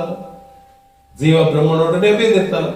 ಆದ್ದರಿಂದ ಇಲ್ಲಿ ಏನ್ ಮಾಡುದಂದ್ರೆ ಹಿಂಗೆ ದೃಷ್ಟಾಂತ ಕೊಟ್ಟ ಅನುಮಾನ ಪ್ರಮಾಣದಿಂದ ಏನ್ ಮಾಡಿದ್ರೆ ಅಭೇದವನ್ನ ಸಾಧಿಸುವುದು. ಏನದಲ್ಲಿ ಜೀವನು ಬ್ರಹ್ಮನೊಡನೆ ಅಭೇದವಿರುತ್ತಾನೆ. ಯಾಕೆ? ಅದಕ್ಕೆ ಹೇತು ಬೇಕಲ್ಲ. ಸತ್ತು ಚಿತ್ತ ಆನಂದ ರೂಪತ್ವ ದೃಷ್ಟಾಂತ ಈಶ್ವರ ಚೇತನದಂತೆ. ಹೆಂಗೆ ನೀವು ಹೊಗೆ ನೋಡಿ ಬೆಂಕಿ ನಿರ್ಧಾರ ಮಾಡ್ತಿರಲ್ಲ, ಅನುಮಾನ ಪ್ರಮಾಣಗಳಿಂದ ಮಾಡ್ತೀರ. ಪರ್ವತದಲ್ಲಿ ಬೆಂಕಿ ಇರುತ್ತದೆ, ಇದು ಪ್ರತಿಜ್ಞೆ. ಅದಕ್ಕೆ ಕಾರಣ ಏನ? ಹೊಗೆ ಇರುವುದಿಲ್ಲ. ಹೌದು, ಹೊಗೆ ಇದ್ರೆ ಬೆಂಕಿ ಇರ್ತೈತಿ ಏನಾದ್ರೆ ದೃಷ್ಟಾಂತ ಮಾನಸಾದಿಗಳು. ಹಂಗ ಒಬ್ಬಗೆ ನಿಶ್ಚಯ ಆಗ್ಬೇಕಾದ್ರೆ ಹೆಂಗ್ ಬೇಕು? ಅನುಮಾನ ಪ್ರಮಾಣಗಳಿಂದ ಏನ್ ಮಾಡ್ತಾರೆ? ಇಲ್ಲಿ ಭೇದ ಬಾಧಕ ಭೇದ ಅನುಮಾನ ಪ್ರಮಾಣ ಅಷ್ಟೇ ಅಲ್ಲ, ಉಪಮಾನ ಪ್ರಮಾಣ ಹೇಳ್ಬೋದು. ಅನೇಕ ಪ್ರಮಾಣಗಳನ್ನು ಹೆಚ್ಚಿ ಸಹಿತ ಭೇದ ಹೇಳ್ತಾರೆ. ಈ ರೀತಿಯಾಗಿ ಏನಾಗೈತೆ ಅಂದ್ರೆ ಭೇದ ಬಾಧಕ ಭೇದ ಸಾಧಕ ಯುಕ್ತಿಯಿಂದ ಅದ್ವಿತೀಯ ಬ್ರಹ್ಮದ ಚಿಂತನೆ ಮಾಡೋದು. ಏನ ಭೇದ ಸತ್ಯ ಅಭೇದ ಸತ್ಯ ಇದ್ದಿಲ್ಲ, ಅದ್ವಿತೀಯ ಬ್ರಹ್ಮದ ಪುನಃ ಚಿಂತನೆ ಮಾಡೋದ್ರಿಂದ ಆ ಭೇದ ಸತ್ಯ ಅನ್ನೋದು ಹೋಗಿ ಅಭೇದ ಸತ್ಯ ಇರ್ತಕ್ಕಂಥ ಬುದ್ಧಿ ದೃಢ ಆಗ್ತದೆ. ಇದರಿಂದ ಮನನದಿಂದ ಮನನದಿಂದ ಏನಾಕತ್ರೆ?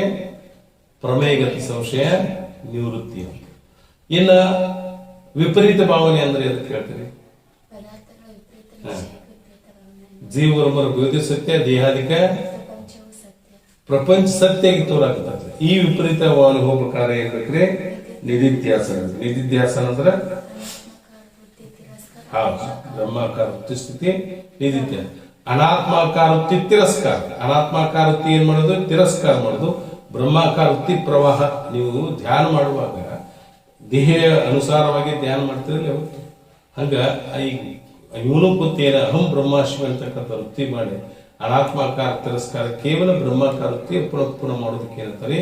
ಇದಕ್ಕೂ ನಿಧಿಧ್ಯಾಸ ಅಂತಾರೆ. ಅಥವಾ ಅನಾತ್ಮಾಕಾರ ವೃತ್ತಿ ವ್ಯವಧಾನ ರಹಿತ, ಅನಾತ್ಮಾಕಾರ ವೃತ್ತಿ ವ್ಯವಧಾನ ರಹಿತ ಬ್ರಹ್ಮಾಕಾರ ವೃತ್ತಿ ಸ್ಥಿತಿ. ಸದಾ ಕಾಲದಲ್ಲಿ ಬ್ರಹ್ಮಾಕಾರ ವೃತ್ತಿ ಸ್ಥಿತಿನೇ ಮಾಡೋದು. ವ್ಯವಧಾನ ಅಂದ್ರೆ ಹೇಳ್ತೀರಿ ಬಿಡಿ ಬಿಡಿ ಆಗದೆ. ಅನಾತ್ಮಾಕಾರ ವೃತ್ತಿ ಬಿಡಿ ಬಿಡಿ ಆಗದೆಯೋ ಏನ ಆತ್ಮಾಕಾರ ವೃತ್ತಿ ಬಿಡಿ ಬಿಡಿ ಆಗದೆಯೋ? ಬಿಡಿ ಬಿಡಿ ಆಗದೆ ಅಂದ್ರೆ ಅನಾತ್ಮಾಕಾರ ವೃತ್ತಿನ ಉಳಿದಂಗಾಗತ್ತಲ್ಲ. ವ್ಯವಧಾನ ರಹಿತ ಬಿಡಿ ಬಿಡಿ ಆಗ್ಬಾರ್ದು. ಇಲ್ಲಿ ಸಾಧು ನಿಶ್ಚಂದಾಸಿಯವರು ವಿಚಾರ ಸಾಗರದ ಲಕ್ಷ್ಯ ಹೇಳಿದಾಗ ಹೇಳ್ತಾರೋ ಅನಾತ್ಮಾಕಾರ ವೃತ್ತಿ ವ್ಯವಧಾನ ರಹಿತಕ್ಕೆ ಒಮ್ಮೆ ಅನಾತ್ಮಾಕಾರ ವೃತ್ತಿ ತಿರಸ್ಕಾರ ಮಾಡ್ಯಾರ. ಬ್ರಹ್ಮಾಕಾರ ವೃತ್ತಿ ಮಾಡಿದಾಗ ಅದ್ರಾಗ ಅನಾತ್ಮಕಾರ ವೃತ್ತಿ ಬರಬಾರ್ದು, ಅಂತರ ಆಗಲ್ಲ. ಅದಕ್ಕೆ ಅನಾತ್ಮಾಕಾರ ವೃತ್ತಿ ವ್ಯವಧಾನ ರಹಿತ ಬ್ರಹ್ಮಾಕಾರ ವೃತ್ತಿ ಸ್ಥಿತಿ ಯಾವಾಗಲೂ ಬ್ರಹ್ಮ ವೃತ್ತಿ ಸ್ಥಿತಿನೇ ಇಟ್ಟುಕೊಳ್ಳೋದಕ್ಕೆ ಹೇಳ್ತಾರೆ ಅವರು ನಿಧಿಧ್ಯಾಸನ ಅಂತ ಹೇಳ್ತಾರೆ. ಈ ನಿಧಿಧ್ಯಾಸನದಿಂದ ಏನ್ ವಿಪರೀತ ಜಗತ್ತಿನಲ್ಲಿ ಸತ್ಯತ್ವ ಬುದ್ಧಿ ಮತ್ತು ಭೇದ ಬುದ್ಧಿ, ಭೇದನ ಸತ್ಯ ಇರ್ತಿದ್ದಲ್ಲ, ಈ ರೀತಿಯಾದ ವಿಪರೀತ ಬುದ್ಧಿ ನಿವೃತ್ತಿ ಆಗಿದೆ. ಆದ್ದರಿಂದ ಅಲ್ಲಿ ಏನ್ ಹೇಳ್ತಾರ? ದೃಢ ಅಪರೋಕ್ಷ ಬ್ರಹ್ಮಜ್ಞಾನ ಆಗ್ಬೇಕಾಗಿತ್ತು ನಮಗಂದ್ರ ಏನ್ ಮಾಡ್ಬೇಕ್ರಿ? ಪ್ರಮಾಣಗತ ಸಂಶಯ ಹೋಗ್ಬೇಕಾಗಿತ್ತು, ಶ್ರವಣ ಮಾಡಬೇಕು. ಪ್ರಮೇಯಗತ ಸಂಶಯ ಹೋಗ್ಬೇಕಾಗಿತ್ತು, ಮನನ ಮಾಡಬೇಕು. ಆಗ ಅಸಂಭಾವನೆ ಹೋಗ್ತು. ಇನ್ನು ವಿಪರೀತ ಭಾವನೆ ಉಳಿತದೆ. ವಿಪರೀತ ಭಾವನೆ ಹೋಗ್ಬೇಕಾಗಿತ್ತು, ನಿಧಿಧ್ಯಾಸನ ಮಾಡಿ. ಈ ರೀತಿ ಗುರು ಮುಖಾಂತರ ಮಹಾವಾಕ್ಯಗಳ ಶ್ರವಣ ಮನನ ನಿಧಿಧ್ಯಾಸನ ರೂಪ ವಿಚಾರ ಮಾಡೋದು. ಹಿಂದೆ ದೋಷ ಇದ್ದು ಆ ಮೂರು ದೋಷ ಕಳೆದ ಮೇಲೆ ಏನಾಗ್ತದ?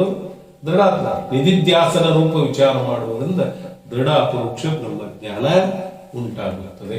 ದೃಢ ಅಪರೋಕ್ಷ ಬ್ರಹ್ಮಜ್ಞಾನ ಅಂದ್ರೆ ಅಸಂಭಾವನೆ ವಿಪರೀತ ಭಾವನಾದಿಗಳು ಇರಬಾರ್ದು. ಪ್ರಮಾಣಗತ ಪ್ರಮೇಯಗತ ವಿಪರೀತ ಭಾವನೆಗಳು ಹಂಟು ಹೋತು ಅಂದ್ರೆ ದೃಢವಾದ ಜ್ಞಾನ. ಅದಕ್ಕೆ ದೃಢ ಅಪರೋಕ್ಷ ಬ್ರಹ್ಮಜ್ಞಾನ ಆಗಾಕ ಕಾರಣ ಏನಂದ್ರೆ ಗುರು ಮುಖಾಂತರ ಶ್ರವಣ ನಿಧಿಧ್ಯಾಸನ ಮಾಡಿದ್ವಿ ಅಂದ್ರೆ ದೃಢ ಅಪರೋಕ್ಷ ಬ್ರಹ್ಮಜ್ಞಾನ ಕೃತಿ. ಹೌದು, ಈ ದೃಢ ಅಪರೋಕ್ಷ ಬ್ರಹ್ಮಜ್ಞಾನದ ಪ್ರಯೋಜನ ಏನು? ಅಪಾನಪಾದಕ ಆವರಣ ನಿವೃತ್ತಿ, ವಿಕ್ಷೇಪ ರೂಪ ಕಾರ್ಯ ಸಹಿತ ಅಜ್ಞಾನದ ನಿವೃತ್ತಿ, ಪರಮಾನಂದ ಪ್ರಾಪ್ತಿ ರೂಪ ಮೋಕ್ಷ. ಅಪಾನಪಾದಕ ಆವರಣ ವಿಕ್ಷೇಪ ರೂಪ ಕಾರ್ಯ ಸಹಿತ ಅಜ್ಞಾನದ ನಿವೃತ್ತಿ, ಪರಮಾನಂದ ಪ್ರಾಪ್ತಿ ರೂಪ ಮೋಕ್ಷವಾಗುತ್ತದೆ. ಹೆಂಗಲ್ಲ, ನಿಮಗೆ ಈಗೊಂದು ಆವರಣ ಹೊರಟು ಹೋಗಿತ್ತು, ಎರಡು ಆವರಣ. ಇಲ್ಲ ಅನ್ನೋದು ಒಂದು ಆವರಣ, ತೋರುದಿಲ್ಲ ಅನ್ನೋದು ಆವರಣ. ಇಲ್ಲ ಅನ್ನೋದು ಯಾವಾಗ ಹೊರಟೈತಿ? ಪರೋಕ್ಷ ಬ್ರಹ್ಮಜ್ಞಾನದಿಂದ ಹೊರಟು ಇಲ್ಲ ಅನ್ನೋದು ಹೋಗಿತ್ತು. ಉಳಿದೈತಿ ಯಾವ್ದ್ರಿ? ತೋರುದಿಲ್ಲ ಅನ್ನೋದು. ದಶಮೋಸ್ತಿ ಅಂದ ಕೂಡ ದಶಮ ಬದಾನ ಅಂದ ಇದ್ರೆ ತೋರ್ಬೇಕಾಗಿತ್ತ. ಆಗ ನೀನೇ ದಶಮಂದಾಗ ಏನಾಗ್ತದ? ತೋರುದು ಹೊರಟು ಹೋಗ್ತದೆ. ಹಂಗಿಲ್ಲ ಆದ್ರೂ ಸಹಿತ ಏನೈತಿ, ಯಾವಾಗ ದೃಢ ಪರೋಕ್ಷ ಬ್ರಹ್ಮಜ್ಞಾನ ಆಯ್ತು ಆಗೇನಂದಂಗಾತ್ರಿ ಇವಂಗ ಬ್ರಹ್ಮ ಇಲ್ಲ ಅನ್ನೋದು ಇತ್ತು, ತೋರು ಅಲ್ಲ ಅನ್ನೋದು ಹೊರಟು ಹೋತು. ಬ್ರಹ್ಮ ಯಾಕಂದ್ರೆ ಅದೇ ಬ್ರಹ್ಮ ಸ್ವರೂಪ ಆದಾಗ ತೋರು ಅನ್ನೋದು ಹೊರಟು ಹೋತು. ಅದಕ್ಕೆ ಹೇಳ್ತಾರೆ ಅಬಾಣ ಪಾದಕ ಆವರಣ. ಅಬಾಣ ಪಾದಕ ಆವರಣ ತಿಳ್ಕನ್ಬೇಕು. ಬ್ರಹ್ಮವಿಲ್ಲ ಈ ರೀತಿ ಬ್ರಹ್ಮದ ಅಸದ್ಭಾವ, ಅಸತ್ವ ಪಾದಕ. ಬ್ರಹ್ಮವು ಭಾಷಿಸುವುದಿಲ್ಲ. ಬ್ರಹ್ಮದ ಅಗೋಚರ ಅಪ್ರತೀತಿಯನ್ನು ಸಂಪಾದನೆ ಉಂಟು ಮಾಡುವ ಅಬಾಣ ಪಾದಕ ಆವರಣ. ಬ್ರಹ್ಮ ತೋರುವಲ್ಲ, ಭಾಷಿಸುವುದಿಲ್ಲ ಅಥವಾ ಗೋಚರ ಆಗಲ್ಲ, ಅಪ್ರತೀತಿ ಐತೆ. ಅದು ಸಂಪಾದನೆ ಉಂಟು ಮಾಡೋಕೆ ನಾವೇನಂತೀರಿ? ಅಬಾಣ ಪಾದಕ. ಬ್ರಹ್ಮ ತೋರಲ್ಲ ಅನ್ನೋದು ಅಬಾಣ ಪಾದಕ. ಯಾವಾಗ ಬ್ರಹ್ಮ ತೋರಿದ್ರು ತೋರಲ್ಲ ಅನ್ನೋದು ಉಳಿತೈತೆ. ಅಬಾಣ ಪಾದಕ ಆವರಣ.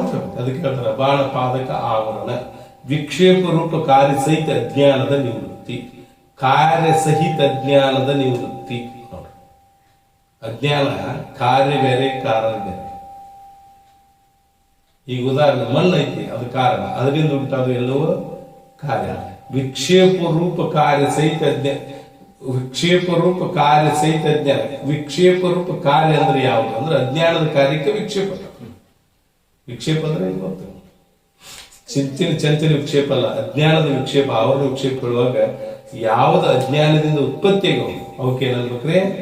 ವಿಕ್ಷೇಪ. ಹೆಂಗಂದ್ರೆ ಆಕಾಶವಿಧಿ ಕಾರ್ಯ, ಕಾರ್ಯಗಳ ವಿಕ್ಷೇಪ. ಇದೆಲ್ಲ ಮೂಲ ವಿದ್ಯೆಯಲ್ಲಿ ಆಕಾಶದ ಹುಟ್ಟ ಇವೇ ವಿಕ್ಷೇಪ. ಅಲ್ಲಾದ್ರೆ ಹೇಳ್ತಾರೆ ಸ್ಥೂಲ ಸೂಕ್ಷ್ಮ ಶರೀರ ಸಹಿತ ಚಿರಾಭಾಸ ಆಚಿರಾಭಾಸ ಧರ್ಮದ ಕರ್ತೃತ್ವ ಭಕ್ತೃತ್ವ ಮೊದಲಾದ ಬಾಹ್ಯ ವ್ಯವಹಾರಗಳ ವಿಕ್ಷೇಪ. ಈ ಸ್ಥೂಲ ಸೂಕ್ಷ್ಮ ಶರೀರ ಮಾಡ್ಕೊಂಡು ಕಾರಣ ಶರೀರ ಹೇಳಿಲ್ಲ, ಹೇಳ್ಯಾರಂದ್ರೆ ಸ್ಥೂಲ ಸೂಕ್ಷ್ಮ ಶರೀರ ಸಹಿತ ಅಷ್ಟ ಅಲ್ಲ, ಕಾರಣ ಶರೀರ ಹೇಳ ಇಲ್ಲ. ಯಾಕೆ ಕಾರಣ ಹೇಳಿದ್ರೆ ಅಜ್ಞಾನದ ಕಾರಣ ಇರ್ತದೆ. ಅಜ್ಞಾನದ ಕಾರ್ಯ ಏನದೋ ಎಲ್ಲವೂ ವಿಕ್ಷೇಪ. ಈಗ ಉದಾಹರಣೆ, ಹಗದಲ್ಲಿ ನಮಗೆ ಎದರ ಜ್ಞಾನ ಆಗೈತ್ರಿ? ಭ್ರಮ ಆಗೈತಿ. ಹಾವಿನ ಭ್ರಮ ಆಗೈತಿ. ಮೊದಲಿದ್ದದ ಮೂಲ ತೂಲ ವಿದ್ಯೆ ಹೌದು. ಅದರಿಂದ ಏನ್ ಹುಟ್ಟಿತ್ರಿ? ಸರ್ಪಜ್ಞಾನ. ಸರ್ಪಜ್ಞಾನಗಳೇ ವಿಕ್ಷೇಪ. ಸರ್ಪಜ್ಞಾನಗಳೇ ವಿಕ್ಷೇಪ. ಹಂಗೆ ಇಲ್ಲಿ ಏನಾಗೈತೆ ಅಂದ್ರೆ ಆ ಅಜ್ಞಾನದಿಂದ ಏನ್ ಹುಟ್ಟಿವಲ್ಲ, ಸ್ಥೂಲ ಸೂಕ್ಷ್ಮ ಶರೀರ ಸಹಿತ ಚಿದಾಭಾಸ ಆಚಿದಾಭಾಸನ ಧರ್ಮದ ಕರ್ತೃತ್ವ ಮೊದಲಾದಿವೆಲ್ಲವೂ ವಿಕ್ಷೇಪ. ಯಾವುದು ಅಂದ್ರೆ ಅವ ಅಜ್ಞಾನ ಇಲ್ಲ, ತೋರಲ್ಲ, ದುಃಖ ಪಡಾಕತ್ತಿಲ್ಲ. ದುಃಖ ಇತ್ತಲ್ಲ, ಮೊದಲ ದುಃಖ ಹುಟ್ಟಿದ್ದ ವಿಕ್ಷೇಪ. ಮತ್ತೆ ಇಲ್ಲ ಸತ್ಯ ವಿದ್ಯೆಯಿಂದ ಏನು ಹುಟ್ಟವೋ ಅವೆಲ್ಲವೂ ವಿಕ್ಷೇಪ. ಮುಚ್ಚಾಕಿದ್ದ ಅವರ ಇಲ್ಲದ್ದಾಗಿ ತೋರುದು, ಉಳ್ಳ ಬ್ರಹ್ಮವು ಇಲ್ಲೆನಿಸುವುದು, ಇಲ್ಲದ ಲೋಕದು ಉಂಟೆನಿಸುವುದು ವಿಕ್ಷೇಪ.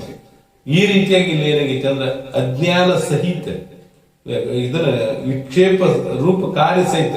ವಿಕ್ಷೇಪ ಅಂದ್ರೆ ಒಂದ, ಅವಿದ್ಯೆ ಕಾರ್ಯ ಅಂದ್ರೆ ಒಂದ. ರೂಪ ಶಬ್ದ ಪ್ರಯೋಗ. ವಿಕ್ಷೇಪ ಅಂದ್ರೆ ಒಂದ, ಅವಿದ್ಯೆ ಕಾರ್ಯ. ವಿಕ್ಷೇಪ ರೂಪ ಕಾರ್ಯ ಸಹಿತ ಕಾರಣಾದ ಅಜ್ಞಾನ. ವಿಕ್ಷೇಪ ರೂಪ ಕಾರ್ಯ ಸಹಿತ ಅಜ್ಞಾನದ ನಿವೃತ್ತಿ. ಯಾವುದು? ಕಾರಣ ಅಜ್ಞಾನ. ಕಾರಣದ ಮುಂದೆ ಟಿಪ್ಪಣಿ ಹಾಕ್ತಾರಲ್ಲ, ಅಲ್ಲಿ ಇದನ್ನ ಜಡ ಅನ್ನೋದು ಹೇಳ್ತಾರೆ, ಅಲ್ಲಿ ಟಿಪ್ಪಣಿ ಹಾಕ್ತಾರೆ. ವಿದ್ಯೆ ಅದಕ್ಕೆ ಅನ್ಬೇಕು, ಅಲ್ಲಿ ಹೇಳ್ತಾರೆ ವಿಕ್ಷೇಪ ರೂಪ ಕಾರ್ಯ ಸಹಿತ ಅಜ್ಞಾನದ ನಿವೃತ್ತಿ. ಕಾರ್ಯಕಾರಣ ವಿದ್ಯೆ ಹೋದಂಗಲ್ಲ.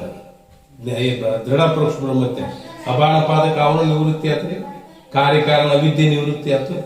ವಿಕ್ಷೇಪ ರೂಪ ಕಾರ್ಯ ಸಹಿತ ಅಂದ್ರೆ ಎರಡೂ ನಿವೃತ್ತಿ ಆದ್ರೆ ಪರಮಾನಂದ ಪ್ರಾಪ್ತಿ ರೂಪ ಆಗೇನಾತ್ರಿ? ಈಗ ಪರಮಾನಂದ ಪರಮ ಪ್ರೇಮಿ ವಿಷಯವಾಗಿರ್ತಕ್ಕಂಥ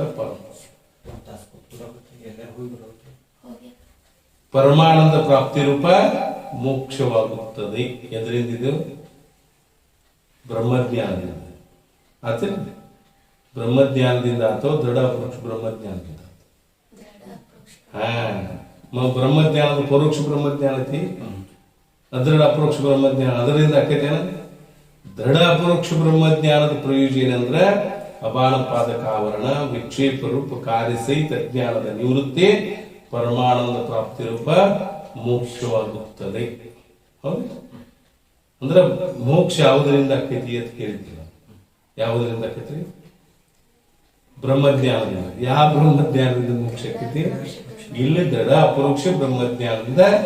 ಇಷ್ಟೆಲ್ಲ ಬ್ರಹ್ಮಜ್ಞಾನಗಳ ಮತ್ತಂದ್ರೆ ಯಾವುದರಿಂದ ಆಕೈತಿ ಅಂದ್ರೆ ಈ ದೃಢ ಅಪರೋಕ್ಷ ಬ್ರಹ್ಮಜ್ಞಾನದಿಂದಲೇ ಮೋಕ್ಷ ಆಕೈತಿ. ಅದು ದೃಢ ಅಪರೋಕ್ಷ ಬ್ರಹ್ಮಜ್ಞಾನದ ಪ್ರಯೋಜನ ಹೇಳಿದ್ರು. ಇನ್ನು ದೃಢ ಅಪರೋಕ್ಷ ಬ್ರಹ್ಮಜ್ಞಾನ ಯಾವಾಗ ಪೂರ್ಣ ಆಕೈತಿ? ಇದ್ರ ಹಂತ ಯಾವ್ದು, ಇದ್ರ ಪೂರ್ಣ ಅವಸ್ಥೆ ಯಾವುದು ವಿಚಾರ ಮಾಡಪ್ಪ ಅಂದ್ರೆ ದೇಹಾದಿ ಅನಾತ್ಮ ಪದಾರ್ಥಗಳು ನಾನೆಂಬಂತೆ. ದೇಹಾದಿ ಅನಾತ್ಮ ಪದಾರ್ಥಗಳ ಜ್ಞಾನವನ್ನು ಬಾಧಿಸಿ ಆತ್ಮನು ಬ್ರಹ್ಮಕ್ಕೆ ಅಭಿನ್ನವೆಂದು ನಿಶ್ಚಯಿಸುವುದರಿಂದ ದೃಢ ಅಪರೋಕ್ಷ ಬ್ರಹ್ಮಜ್ಞಾನವು ಪೂರ್ಣ. ದೇಹಾದಿ ಅನಾತ್ಮ ಪದಾರ್ಥಗಳು ನಾನೆಂಬಂತೆ. ದೇಹ ನಾವು ತೀರ್ವಿ, ದೇಹ ಆತ್ಮ ಏನ ಅನಾತ್ಮ? ದೇಹ ಅನಾತ್ಮ. ದೇಹ ಆತ್ಮ ಏನ ಅನಾತ್ಮ? ಅನಾತ್ಮ. ಆ ಅನಾತ್ಮ ದೇಹಾದಿಗಳೇನಂತೀವಿ ನಾವು?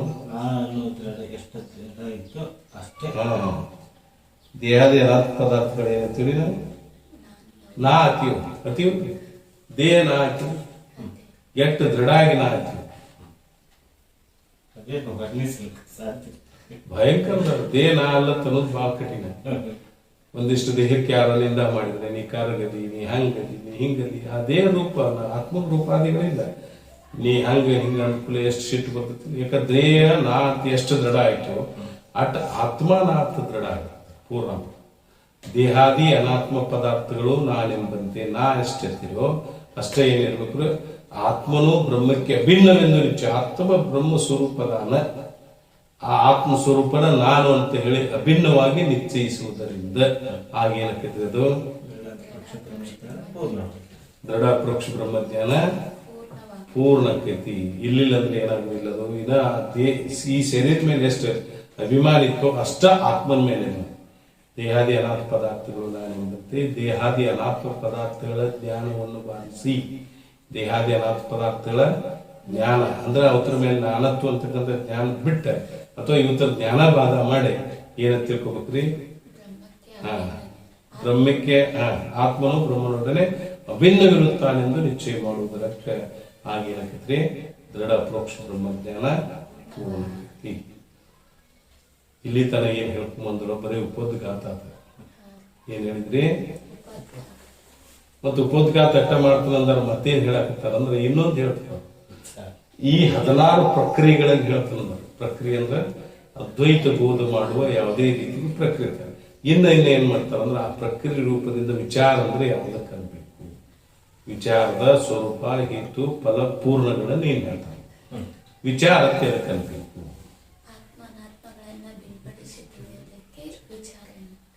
ಎದಕ್ಕೆ ಅನ್ಬೇಕ್ರಿ? ಆತ್ಮ ಯಾವುದು ಅನಾತ್ಮ ಯಾವುದು ಇವುಗಳನ್ನ ಬೇರ್ಪಡಿಸಿ ತಿಳಿಯೋದಕ್ಕೆ ಏನನ್ಬೇಕ್ರಿ? ವಿಚಾರ ಅಂತಾರ. ನೀವು ಆತ್ಮ ಅಂತ ಎದಕ್ಕೆ ಅನ್ಬೇಕು?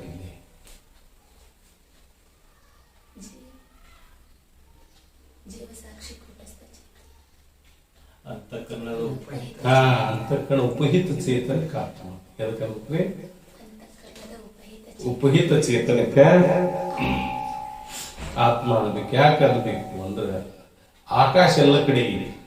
ಹೌದು, ಎಲ್ಲ ಕಡೆಗೆ ಆಕಾಶ ಇದೆ. ಘಟದಲ್ಲಿ ಇರ್ತಕ್ಕಂಥ ಅವಕಾಶಕ್ಕೆ ಏನಂತೀರಿ? ಆಕಾಶಕ್ಕೆ ಘಟ ಆಕಾಶ ಹೆಂಗಿರ್ತಿರೋ, ಅವಕಾಶ ಕೊಟ್ಟದ್ಲ ಆಕಾಶಕ್ಕೆ ಘಟ ಆಕಾಶ ಹೆಂಗಿರ್ತಿರೋ ಹಂಗೆ ಚೇತನೂ ಎಲ್ಲ ಕಡೆ ವ್ಯಾಪಕವಾದ ಚೇತನ ಐತಿ. ಅಂತಃಕರಣದಾಗ ಎಟ್ಟಿರ್ತೈತೋ ಅಟ್ಟ ಚೇತನಕ್ಕೆ ಏನಂತೀರಿ? ಆತ್ಮ ಅಥವಾ ಜೀವ ಸಾಕ್ಷಿ, ಕೂಟಸ್ಥಾತ್ಮ ಇವೆಲ್ಲ ಪರ್ಯಾಯ ಶಬ್ದಗಳು. ಜೀವ ಸಾಕ್ಷಿಗಳು ಅದಕ್ಕೆ ಹೇಳ್ತೀರಿ, ಕೂಟಸ್ಥರು ಅದಕ್ಕೆ ಹೇಳ್ತೀರಿ, ಆತ್ಮನು ಅದಕ್ಕೆ ಹೇಳ್ತೀರಿ. ಈಗ ಆತ್ಮ ಅಂದ್ರೆ ಯಾವುದು? ಈ ಚೇತನವಾದದ್ದು ಆತ್ಮ. ಅಂತಃಕರಣಕ್ಕೂ ಈ ಚೇತನ ಆತ್ಮ. ಅದನ್ನು ಬಿಟ್ರೆ ಎಲ್ಲವೂ ಏನಂದ್ರೆ ಅನಾತ್ಮ. ಅನಾತ್ಮತೆ ಎದಕ್ಕೆ ಅನ್ಬೇಕ್ರಿ? ಯಾವ್ದು ಚೇತನದೋ ಎಲ್ಲವೂ ಅನಾತ್ಮ ಸ್ವರೂಪ. ಚೇತನ ಭಿನ್ನ ಅನಾತ್ಮ ಸಭ ಮಿಥ್ಯಾ ಸ್ವಪ್ನ ಸಮಾನ ಸಾಧು. ಚೇತನ ಬಿಟ್ರೆ ಅಂದ್ರೆ ಉಳಿದು ಎಲ್ಲವೂ ಅನಾತ್ಮ ಪದಾರ್ಥಗಳೇ, ಆತ್ಮ ಅಲ್ಲದ. ಆತ್ಮ ಅಲ್ಲದ ಪದಾರ್ಥ ಎಲ್ಲ ಅನಾತ್ಮ. ಅವು ಹೆಂಗದಾವ ಅಂದ್ರೆ ಚೇತನ ಬಿಟ್ಟು ಎಲ್ಲ ಪದಾರ್ಥಗಳು ಏನದಾವ್ರಿ ಅನಾತ್ಮ. ಆತ್ಮ ಯಾವುದು ಅನಾತ್ಮ ಯಾವುದು ಹಿಂಗೆ ಭಿನ್ನಪಡಿಸ್ತೀವಿ. ಆತ್ಮ ಸಚ್ಚಿತ್ತ ಆನಂದ ಸ್ವರೂಪ ಐತಿ, ಆತ್ಮ ಸತ್ತು ಜಡ ದುಃಖ ರೂಪ ಐತಿ. ಹಿಂಗೆ ಬೇರ್ಪಡಿಸಿ ತಿಳಿಸೋದಕ್ಕೆ ಹೇಳ್ತೀವಿ ನಾವು ವಿಚಾರ ಅಂತ ಹೇಳ್ತೀವಿ. ವಿಚಾರ ಹೆಂಗ್ ಮಾಡ್ಬೇಕಂದ್ರೆ ಸರಿಯಾಗಿ ಮಾಡ್ಬೇಕು. ಇರೋದೊಂದು ಸರಿಯಾಗಿ ತಿಳುವಳಿಕೆ ಆಗ್ಬೇಕು. ತಿಳಿತಿನತ್ತ ಹೆಂಗ್ ತಿಳಿಬಾರ್ದು ಅಂತಂದ್ರ ಇಬ್ರು ಏನ್ ಮಾಡ್ಯಾರಿ ಅಂತಂದ್ರ ಭಯಂಕರ ನಿಶ್ಚಯಾಗಿ ಏನ್ ಮಾಡತ್ತಾರು ಅಂದ್ರ ಹಗಲದ್ದು ಏನ್ ಮಾಡ್ಯಾರ ಅವರು ಬಾರಾಕ್ ಮಲಗ್ಯಾರ ಈ ರಂಗಾಪುರ ಸಿದ್ದಾರೂಢ ಗುಡಿ ಮುಂದೆ. ಪರಂತು ಯಾವಾಗ ಎಚ್ಚರ ಆಗೈತಿ ಅಂದ್ರ ರಾತ್ರಿ 12 ಗಂಟೆಗೆ ಎಚ್ಚರ ಆಗೈತಿ. ಅದು ಸುಣ್ಣಿ ಆ ಸೂರ್ಯನಂತೆನ ಚಂದ್ರ ಪ್ರಕಾಶ ಆಗಿ ತೋರಾಗ್ತಾರ. ಇಬ್ರು ವಿಚಾರ ಮಾಡಾಕ್ತಾರ. ಏನ್ ವಿಚಾರ ಮಾಡಾಕ್ತಾರಿ? ಇವ್ ಸೂರ್ಯನೋ ಇವ್ ಚಂದ್ರು. ಯಾಕೆ ಇಬ್ರು ಮಬ್ಬದಾರ, ವಿಚಾರ ಮಾಡೋರು ಇಬ್ರು ಮಬ್ಬದಾರ. ಇವ್ ಸೂರ್ಯನೋ ಇವ್ ಚಂದ್ರು. ಅವ್ರವ್ರು ಅಂದ್ರ ಇಲ್ಲ, ನೀನು ನಿಶೆಯಾಗಿ ನಾನು ನಿಶೆಯಾಗಿನಿ, ಹಿಂಗ್ ವಿಚಾರ ಬೇಡ, ನಮ್ಮ ಇಬ್ರು ವಿಚಾರ ಏನಾಗಿಲ್ಲ ಸರಿಯಾಗಿಲ್ಲ. ಅದಕ್ಕೆ ಯಾರ ಯಾವಾಗ ಬಂದವ್ರ ಕೇಳಿದ್ರು. ಅವ ಏನ್ ಮಾಡಿದ ಅಂದ್ರೆ ರಾತ್ರಿ ಒಬ್ಬ ಹೊಂಟಿದ್ದ ಕಮದಿಂದ. ಆ ವ್ಯಕ್ತಿ ಏನು ಕೇಳಿದ ನಿಂದ್ರ ಏನಪ್ಪ ಇಲ್ಲಿ ಈಗ ಬೆಳಗ್ಗೆ ಕಾಣಕತ್ತಿಲ್ಲ, ಇವೇನು ಸೂರ್ಯ ಏನು ಚಂದ್ರು ಅಂತ ಅವನು ಕೇಳಿದ. ಯಾರ್ರಿ ಬೇರೆ ವ್ಯಕ್ತಿ ಕೇಳಿದ ಕೂಡಲೇ ನಾವು ಹೇಳಿದ ನಿಮ್ಮೂರಾಗ ಯಾವಾಗ ಸೂರ್ಯೋದಯಕ್ಕೋ ಚಂದ್ರೋದಯಕ್ಕೋ ನನಗೇನು ಗೊತ್ತಿಲ್ಲ ಅಂತ ಹೇಳಿ. ಹಂಗಿಲ್ಲ ಏನಾಗೈತೆ ಅಂದ್ರೆ ವಿಚಾರ ಮಾಡೋದು ಸರಿಯಾಗಿ ಮಾಡುದು. ಅಂದ್ರೆ ಹೆಂಗ್ ಮಾಡಿದ್ರು ಸ್ಪಷ್ಟ ಸಾಧನ ಸಹಿತ ಗುರುಗಳಲ್ಲಿ ನಾವು ಶರಣಾಗತ ಸರಿಯಾಗಿ ವಿಚಾರ ಮಾಡಿದ್ರೆ ನಿರ್ಧಾರ. ಹಂಗ ಆತ್ಮ ಅನಾತ್ಮಗಳನ್ನ ಭಿನ್ನಪಡಿಸಿ ತಿಳಿಸೋದಕ್ಕೆ ಏನಂದ್ರೆ ವಿಚಾರ. ಆತ್ಮ ಯಾವುದೋ ಅನಾತ್ಮ ಇವುಗಳನ್ನ ಬೇರೆಪಡಿಸಿ ತಿಳಿದಕ್ಕೆ ವಿಚಾರ. ಹೌದು, ಇಂಥ ವಿಚಾರ ಆಗ್ಬೇಕಾದ್ರೆ ಎದರಿಂದ ಆಗ್ತೈತಿ? ಕಾರಣ ಎಂದು ಹೇಳ್ಕೊಂಬಂದ್ರಿ ಜ್ಞಾನದ ಕಾರಣಗಳಲ್ಲಿ. ಈ ವಿಚಾರ ಕಾರಣ ಏನಂದ್ರೆ ಈಶ್ವರ, ವೇದ, ಗುರು, ಅಂತಃಕರಣೆ ಅಂತಕ್ಕಂಥ 4 ಅನುಗ್ರಹದಿಂದ ವಿಚಾರ ಉಂಟಾಗುತ್ತದೆ. ಅನುಗ್ರಹ ತಿರು, ಕೃಪಾ ತಿರು. ಕೃಪಾ ಹೆಂಗೆ ಅಂದ್ರೆ ಈಶ್ವರ ಕೃಪಾ ಅಂದ್ರೆ ಎದಕ್ಕೆ ಅನ್ಬೇಕಂದ್ರೆ ಸದ್ಗುರು ಮೊದಲಾದ ಜ್ಞಾನ ಸಾಮಗ್ರಿ ಅಂದ್ರೆ ಈಶ್ವರ. ಪೂರ್ವದಲ್ಲಿ ಕರ್ಮೋಪಾಸನೆಯನ್ನು ಮಾಡೋದ್ರಿಂದ ಈಶ್ವರ ಕೃಪಾ ಆಕೈತಿ. ಏನು ಕೃಪಾ ಆಕೈತಿ ಅಂದ್ರೆ ಸದ್ಗುರು ಮೊದಲಾದ ಜ್ಞಾನ ಸಾಮಗ್ರಿ. ಜ್ಞಾನದ ಸಾಮಗ್ರಿಯಿಂದ ಏನ್ ಹೇಳ್ತೀರಿ ನೀವು? ಕಾರಣ ಸಮುದಾಯಕ್ಕೆ ಸಾಮಗ್ರಿ ಐತಿ. ಈ ಉದಾಹರಣೆ, ಒಂದು ಘಟ ಮಾಡಬೇಕಾಗಿ ಘಟಕ್ಕೆ ಯಾವ ಕಾರಣಗಳು ಬೇಕು? ಉಪಾದಾನ ಕಾರಣ, ನಿಮಿತ್ತಿ ಕಾರಣ, ಇವು ಬೇಕಲ್ಲ? ಹೌದಿಲ್ಲ? ಉಪಾದಾನ ಕಾರಣ ಮಣ್ಣು ಬೇಕ್ರೆ, ನಿಮಿತ್ತ ಕಾರಣ ಯಾಕೆ ಬೇಕು? ದಂಡ, ಚಕ್ರ, ಯಾರಿ ದಂಡ, ಚಕ್ರ, ಇವಕ್ಕೆ ನಿಮಿತ್ತ ಕಾರಣ ಹೇಳ್ತಾರೆ ಪಂಡಿತ. ಅವ್ರ ಸಹಕಾರಿ ಕಾರಣಗಳು ನೀವು ಹೇಳ್ತಾರೆ. ನಿಜಗುಂಶಿಗಳು ಹೇಳ್ತಾರೆ ನಿಮಿತ್ತ ಕಾರಣ. ಕುಂಬಾರನ ಹೇಳಿ ಸಹಕಾರಿ ಕಾರಣ ಹೇಳ್ತಾರೆ. ಇಲ್ಲಿ ಎಲ್ಲವೂ ನಿಮಿತ್ತ ಕಾರಣ. ಉಪಾದಾನ ಕಾರಣ ಮಣ್ಣು ಬೇಕು. ನಿಮಿತ್ತ ಕಾರಣ ಯಾವ ಬೇಕ್ರಿ? ದಂಡ, ಚಕ್ರ, ಕುಂಬಾರ ಮೊದಲಾದ ಬೇಕಲ್ಲ. ಹೌದು, ಇವೆಲ್ಲಕ್ಕೂ ಸಾಮಗ್ರಿಗಳು. ಅಥವಾ ಬಿಡ್ರಿ, ಒಂದು ಅನ್ನ ಮಾಡ್ಬೇಕಾಗಿತ್ತು. ಅನ್ನ ಮಾಡ್ಬೇಕಾದ್ರೆ ಏನ್ ಬೇಕ್ರಿ? ಬೋಗಾಣಿ ಬೇಕ್ರಿ, ನೀರು ಬೇಕ, ಅಕ್ಕಿ ಬೇಕ, ಮತ್ತೇನ್ ಬೇಕ್ರಿ? ಉಪ್ಪು ಬೇಕು, ಕಟ್ಟಿಗೆ ಬೇಕು, ಮತ್ತೇನ್ ಬೇಕ್ರಿ? ಒಲಿ ಬೇಕು. ಏನು ಉಳಿತಿ? ಬೆಂಕಿ ಬೇಕು. ಮತ್ತೆ ಮುಖ್ಯವಾಗಿ ಒಂದು ಉಳಿತಿ, ಅದು ಮಾಡಾಕ ಒಂದು ಬೇಕು. ಹೌದ್ರಿ? ಇವೆಲ್ಲ ಸಾಮಗ್ರಿ ಮಾಡಾಕಿರ್ಲಿಲ್ಲ, ಮಾಡಾಕ್ರೆ ಇಲ್ಲ ಅಂದ್ರೆ ಹಂಗಿವೆಲ್ಲಾ ಸಾಮಗ್ರಿಗಳಿಂದ ಕಾರ್ಯ ಉತ್ಪತ್ತಿ ಆಗ್ತೀವಿ. ಇಲ್ಲಿ ಜ್ಞಾನ ಅನ್ನೋದೊಂದು ಉತ್ಪತ್ತಿ ಆಗ್ಬೇಕಾದ್ರೆ ಅಂತಕ್ಕಂಥ ಅವನು ಬ್ರಹ್ಮಾಸ್ಮಿ ಜ್ಞಾನ ಉತ್ಪತ್ತಿ ಆಗ್ಬೇಕಾದ್ರೆ ಜ್ಞಾನದ ಸಾಮಗ್ರಿಗಳೇ ಅವು. ಶುದ್ಧ ಅಂತಕ್ಕಣವೇ ಉಪಾದಾನ ಕಾರಣ. ಶ್ರೀ ವೃತ್ತಿರತ್ನಾವಳಿ ಪ್ರಭಾಕರ. ನಿಮಿತ್ತ ಕಾರಣ ಏನು? ಗುರುಗಳ ಉಪದೇಶ ರೂಪ ಮಹಾವಾಕ್ಯ. ಹೌದಿಲ್ಲ? ಇಲ್ಲಿ ಏನ್ ಬೇಕು? ಶುದ್ಧ ಅಂತಕ್ಕಣ ಇಷ್ಟ ಇದ್ರೆ ಜ್ಞಾನದ ಸಾಮಗ್ರಿ ಇಲ್ಲ. ವಿವೇಕಾದಿ ಸಹಿತ ಶುದ್ಧ ಅಂತಕ್ಕಣ ಇರು. ಚತುರ್ವಿಧ ಸಾಧನ ಸಹಿತ ಶುದ್ಧ ಅಂತಕ್ಕಣ ಒಳಗಿದ್ದಂದ್ರೆ ಇದಾದ ನಂತರ ಏನು? ಗುರುಗಳಂತ ಏನ್ ಮಾಡ್ಬಿಟ್ರಿ? ಶ್ರವಣ ಮನನ ನಿಧಿಧ್ಯಾಸನ ತತ್ವ ಪದಾರ್ಥ ಶೋಧನೆ 8 ಸಾಮಗ್ರಿಗಳು ಮತ್ತು ಶುದ್ಧ ಅಂತ ಉಪಾದಾನ ಕಾರಣ ಮತ್ತು ಇವೆಲ್ಲ 8 ಸಾಧನಗಳ ನಿಮಿತ್ತ ಕಾರಣ. ವಿವೇಕ, ವೈರಾಗ್ಯ, ಸತ್ಸಂಪತ್ತಿ, ಮುಮುಕ್ಷತ್ವ. ಯಾವಾಗ ಮುಮುಕ್ಷತ್ವ ಗೊತ್ತು ಆಗೇನು ಕಲಿಮ ಮೋಕ್ಷದ ಚಾರಣವಾಗಿ ಗುರುಗಳಂತಿರಕ ಗುರುಪಾದ ಸೇವೆ ಬಲದಿಂದ ಮಾಡೋದು. ಯಾಕೆ ಚಾರಣ ಗುರು ಪ್ರಾಪ್ತಿವರೆಗೆ ಹಿಡ್ಕೊಂಡು ಈ ಚತುರ್ವಿಧ ಸಾಧನಗಳೆಲ್ಲವೂ ಈಶ್ವರ ಕೃಪಾ. ಏನ್ ಹೇಳ್ಬೇಕ್ರಿ? ಈಶ್ವರ ಕೃಪಾ. ವೇದಾಂತದಲ್ಲಿ ಮೊದಲು ಈಶ್ವರ ಕೃಪಾ, ಸಿದ್ಧಾಂತದಲ್ಲಿ ಮೊದಲು ಗುರು ಕೃಪಾ ಹೇಳ್ತಾರೆ. ವಚನಕಾರ ಮೊದಲಾದವ್ರು ಹೇಳ್ತಾರ, ಮೊದಲು ಗುರು ಕೃಪಾ ಹೇಳ್ತಾರೆ, ನಂತರ ಈಶ್ವರ ಹೇಳ್ತಾರೆ. ಇಲ್ಲಿ ವೇದಾಂತದಲ್ಲಿ ಏನ್ ಹೇಳ್ತಾರೆ? ಮೊದಲ ಈಶ್ವರ ಕೃಪಾನೇ ಹೇಳ್ತಾರೆ. ಅದಕ್ಕೆ ಮೊದಲು ಏನ್ ಮಾಡ್ಬೇಕ್ರಿ? ಈ ವಿಚಾರ ಉಂಟಾಗಬೇಕಾದ್ರೆ ಯಾರ ಕೃಪಾ ಇರ್ಬೇಕಂದ್ರೆ ಈಶ್ವರ ಕೃಪಾ ಬೇಕು. ಸದ್ಗುರು ಮೊದಲಾದ ಜ್ಞಾನ ಸಾಮಗ್ರಿಗಳು ಕೊಡವ್ಯಾರ ವೇಕಾದಿ ಮೊದಲಾದ ಸಾಧನೆಗಳ ಈಶ್ವರ ಕೃಪಾ ದಯಾಳು. ಅದಕ್ಕೊಂದು ಉದಾಹರಣೆ ಕೊಡ್ತಾರಲ್ಲ, ವಿಚಾರ ಸಾಗರದಲ್ಲಿ ನೋಡ್ಬೋದು.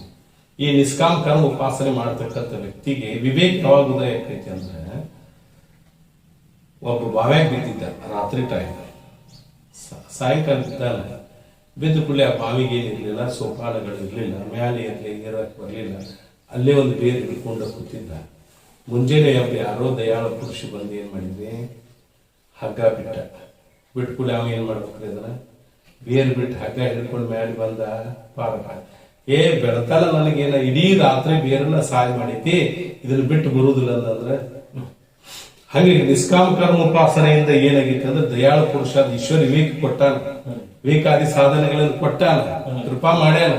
ಆಗ ಕರ್ಮೋಪಾಸನೆ ಕೈ ಬಿಟ್ಟು ಈ ಕಡೆ ಬಂದ, ವಿಚಾರಕ್ಕೆ ಬಿದ್ದ, ಗುರುಗಳಂತ ಬಂದು ಶ್ರವಣಾದಿ ಮಾಡಿದ, ದೊಡ್ಡ ಜ್ಞಾನ ಆಗಿ ಮೋಕ್ಷ ಆಕತಿ. ಆಗ್ಲಿಲ್ಲ ಮತ್ತೆ ಅಲ್ಲೇ ಏನ್ ಮಾಡ್ತಾರೆ? ಭಾಗ ಹೆಂಗ್ ಬಿಡ್ತಾರ? ಕರ್ಮೋಪಾಸನೆ ತಿರುಗ್ಬೇಕಾಕತಿ.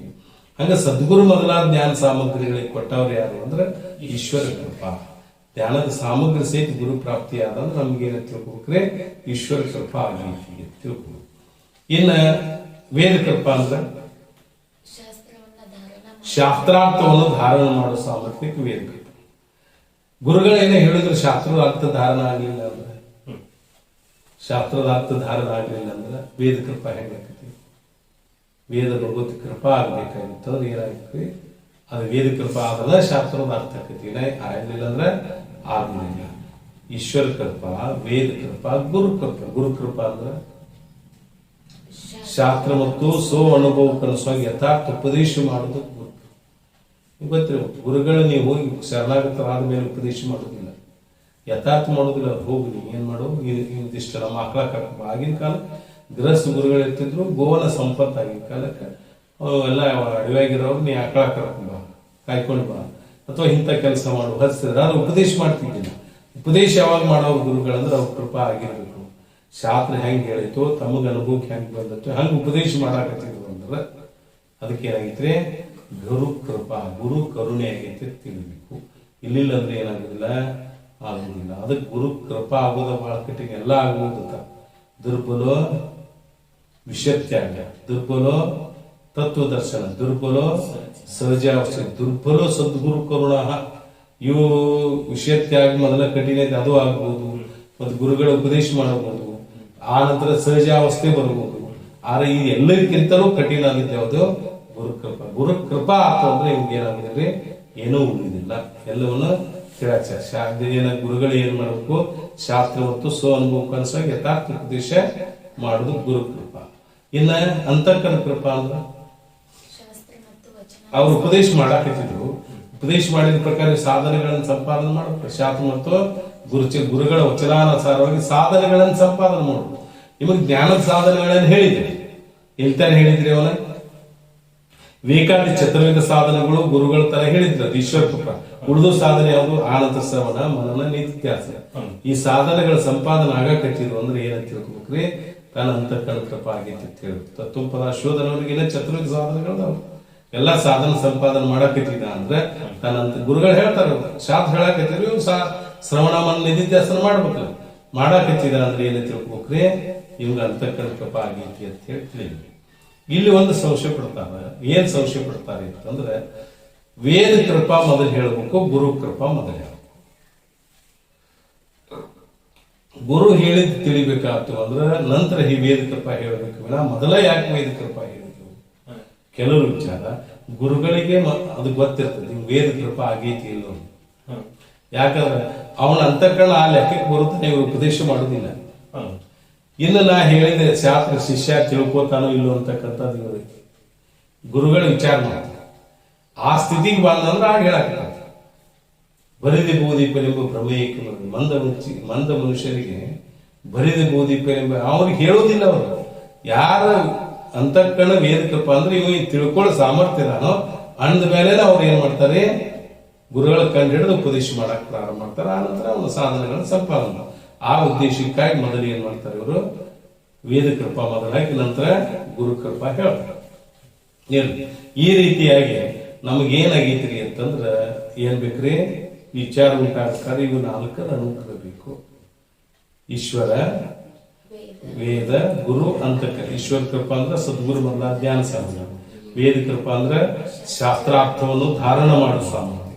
ಗುರು ಕೃಪಾ ಅಂದ್ರೆ ಶಾಸ್ತ್ರ ಮತ್ತು ಸ್ವಾನುಭವಕ್ಕನುಸಾರ ಯಥಾರ್ಥ ಉಪದೇಶ ಮಾಡುವುದು.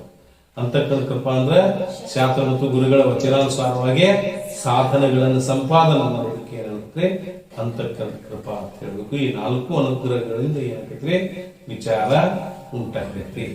ಹೌದು, ಈ ವಿಚಾರದಿಂದ ಪ್ರಯೋಜನ ಏನು? ಈ ವಿಚಾರದಿಂದ ಏನು ಪ್ರಯೋಜನ ರೀ? ದೃಢ ಪರೋಕ್ಷ ಬ್ರಹ್ಮ ಜ್ಞಾನ, ಅಸಂಭಾವನೆ ವಿಪರೀತ ಭಾವನೆ ಬ್ರಹ್ಮಾತ್ಮ ಏಕತ್ವ ಜ್ಞಾನ ಆಕೈತಿ ವಿಚಾರ ಮಾಡೋದ್ರಿಂದ. ಹೌದಿಲ್ಲ? ವಿಚಾರ ಮಾಡೋದ್ರಿಂದ ಅವಿಚಾರನ ಕರ್ತ ಬಂದು ವಿಚಾರೇನ ಯಾವ ಬಂದ ನಿವೃತ್ತಿ. ದೃಢ ಪರೋಕ್ಷ ಬ್ರಹ್ಮಜ್ಞಾನ ಅಂದ್ರೆ ಅದು ಬಂದ ನಿವೃತ್ತಿ. ಕೆಲವ್ರು ಹೇಳ್ತಾರೆ ಹೆಂಗಂದ್ರೆ ಅವ್ ಹೇಳ್ತಾರ ಕಷ್ಟ ಬಂದಿತ್ತು ಅಂದ್ರೆ ಅವ್ ವಿಚಾರ ಮಾಡಾಕತ್ತಿದ ಅಂದ್ರೆ ಕಷ್ಟ ನಿವೃತ್ತಿ ಆಕತಿ. ಅದ್ ಹೆಂಗ ಅಂತಂದ್ರ ಒಂದ್ ಊರಾಗ ಏನ್ ಮಾಡಿದ್ವು ಅಂದ್ರ ಎಲ್ಲಾ ಹುಲಿ ಬಂದು ಏನ್ ಮಾಡ್ತಿತ್ತು, ರಾತ್ರಿ ಇಡೀ ಬೆಳೆಯನ್ನ ತಿಂದು ಹೋಗಿತ್ತು. ಬೆಳೆ ತಿಂದು ಹೋಗಿತ್ತು. ಹೋದ ಕೂಡಲೇ ಎಲ್ಲರೂ ಅದೇ ಯಾಕೆ ಅಂತ ಹುಲಿ ಹೆಂಗ ಯಾರು ಹೆಂಗ್ ಹಿಡಿದು ಏನ್ ಮಾಡುದು ಹಿಂಗ್ ಮಾಡ್ಬಿಡುದು ಒಬ್ಬ ವಿಚಾರ ಅಂತ. ಈ ಹುಲಿ ಬೆಳೆ ತಿರ್ತೈತಿ ಅಂತಂದ್ರ ಇದು ಹುಲಿ ಹೌದು ಅಲ್ಲ ವಿಚಾರ. ಹುಲಿ ಏನ್ ತಿರ್ತೈತ್ರಿ? ಈಗ ಇಷ್ಟು ದಿವಸ ಎಲ್ಲ ಊರ್ ಬೆಳೆ ಹಾಳು ಮಾಡಿದ್ರು ಒಂದು ಪಶು ಪಕ್ಷಿಯನ್ನ ತಿಂದಿಲ್ಲ, ನಮ್ಮ ಮನುಷ್ಯನನ್ನ ತಿಂದಿಲ್ಲ. ಮಾಂಸ ತಿನ್ನೋ ಹುಲಿ ಬೆಳಿ ತಿರ್ತೈತೆ ಅಂದ್ರೆ ಹುಲಿ ಹೌದು ಅಲ್ಲ ವಿಚಾರ ಮಾಡ್ಲಿಕ್ಕೆ. ವಿಚಾರ ಮಾಡ್ಲಿಕ್ಕೆ ಅಲ್ಲೋ ಎಲ್ಲ ತಿಂದೈತಿ, ತಿನ್ನೋದು ಹುಲಿ ತಿನ್ನೋದಿಲ್ಲ. ಬೇರೆ ಪ್ರಾಣಿ ತಿನ್ಬೋದಿಲ್ಲ. ಈಗ ಇದು ತಿಂದೈತಿ, ಬೆಳಿ ತಿಂದೈತಿ ಅಂದ್ರೆ ಇದು ಹುಲಿ ಅಲ್ಲ. ವಿಚಾರ ಮಾಡಿ ನಿರ್ಧಾರ ಮಾಡಿ ಏನ್ ಮಾಡಿದ ಎಲ್ಲರನ್ನು ಕೂಡಿಸ್ಕೊಂಡ ರಾತ್ರಿ ಅದು ಬರೋ ಟೈಮ್ಗೆ ಏನ್ ಮಾಡಿದ ಅಂದ್ರೆ ದೂರ ಕೂತ ಏನ್ ಮಾಡಿದ್ರಿ, ಬಂದು ಕೇಳ್ಕೊಂಡು ಅದಕ್ಕೆ ಒಗದ ಕೂಲಿ ಅದು ಕತ್ತಿಗತಿ ಒದರಾಕಿತ್ತು. ಕತ್ತಿಗತಿ ಯಾಕೆ ಒದರಾಕತ್ತಾರೆ? ಕತ್ತಿಗೆ ಹುಲಿ ಚರ್ಮ ಹಾಕಿತ್ತು. ಹಿಂಗಾಗಿ ಅದೆಲ್ಲ ಬೆಳೆಯನ್ನ ಹಾಳು ಮಾಡಿ ತಿಂದು ಹೋಗಿತ್ತು. ವಿಚಾರ ಮಾಡಿದ ಅದು ಬಂದ ನಿವೃತ್ತಿ ಆಯ್ತು. ವಿಚಾರ ಮಾಡ್ಲಿಲ್ಲ ಅಂದ್ರೆ ಆಗಲಿಲ್ಲ. ಹಂಗೇನಂದ್ರೆ ವಿಚಾರದಿಂದ ಬಂಧದ ನಿವೃತ್ತಿ, ದುಃಖದ ನಿವೃತ್ತಿ. ಅಥವಾ ವಿಚಾರದಿಂದ ಏನಾಗುತ್ತೆ ಎಡಪರೋಕ್ಷ ಬ್ರಹ್ಮಜ್ಞಾನ ಫಲ ಹೇಳ್ತಾರೆ. ಈ ರೀತಿಯಾಗಿ ಏನಾಗಿತ್ತು ಅಂದ್ರೆ ಈ ದೃಢ ಅಪರೋಕ್ಷ ಬ್ರಹ್ಮಜ್ಞಾನನ ಅದರ ಪ್ರಯೋಜನ. ಈ ವಿಚಾರ ಯಾವಾಗ ಪೂರ್ಣ ಆಕತ್ರಿ? ಬ್ರಹ್ಮ ದೃಢ ಎಂತನ ವಿಚಾರ ಮಾಡೋದಪ್ಪ, ಎಂತನ ಮಾಡೋದಿಲ್ಲ. ದೃಢ ಅಪರೋಕ್ಷ ಬ್ರಹ್ಮಜ್ಞಾನ ಆದ ನಂತರ ಆ ನಂತರ ನಾ ಏನ್ ಮಾಡ್ತಾನಂದ್ರೆ ಅವನಂತ ಮೂರ್ಖ, ಅವನ ಕೃತಕರ್ತಾರ್ಥ ಆದತ್ತ, ಕರ್ತವ್ಯ ಪೂರ್ಣ ಆತು. ದೃಢ ಅಪರೋಕ್ಷ ಬ್ರಹ್ಮಜ್ಞಾನ ಯಾವಾಗ ಆತು ಆಗ ಒಂದ್ ಏನಂದ್ರೆ ಕರ್ತವ್ಯ ಪೂರ್ಣ ಆತು. ಈ ರೀತಿ ಏನ್ ಮಾಡ್ತಾರೆ, ವಿಚಾರದಲ್ಲಿ ಏನಕ್ಕೆ ಅನ್ಬೇಕು, ಅದಕ್ಕೆ ಹೇತು ಏನ, ಅದರ ಫಲ ಏನ, ಪೂರ್ಣಗಳನ್ನು ಹೇಳಿದ್ರು. ಇನ್ನು ಏನನ್ನು ವಿಚಾರ ಮಾಡಬೇಕು ಅನ್ನೋದನ್ನು ಮುಂದೋಡು. ಜೈ ಮಂಗಲ ಜೈ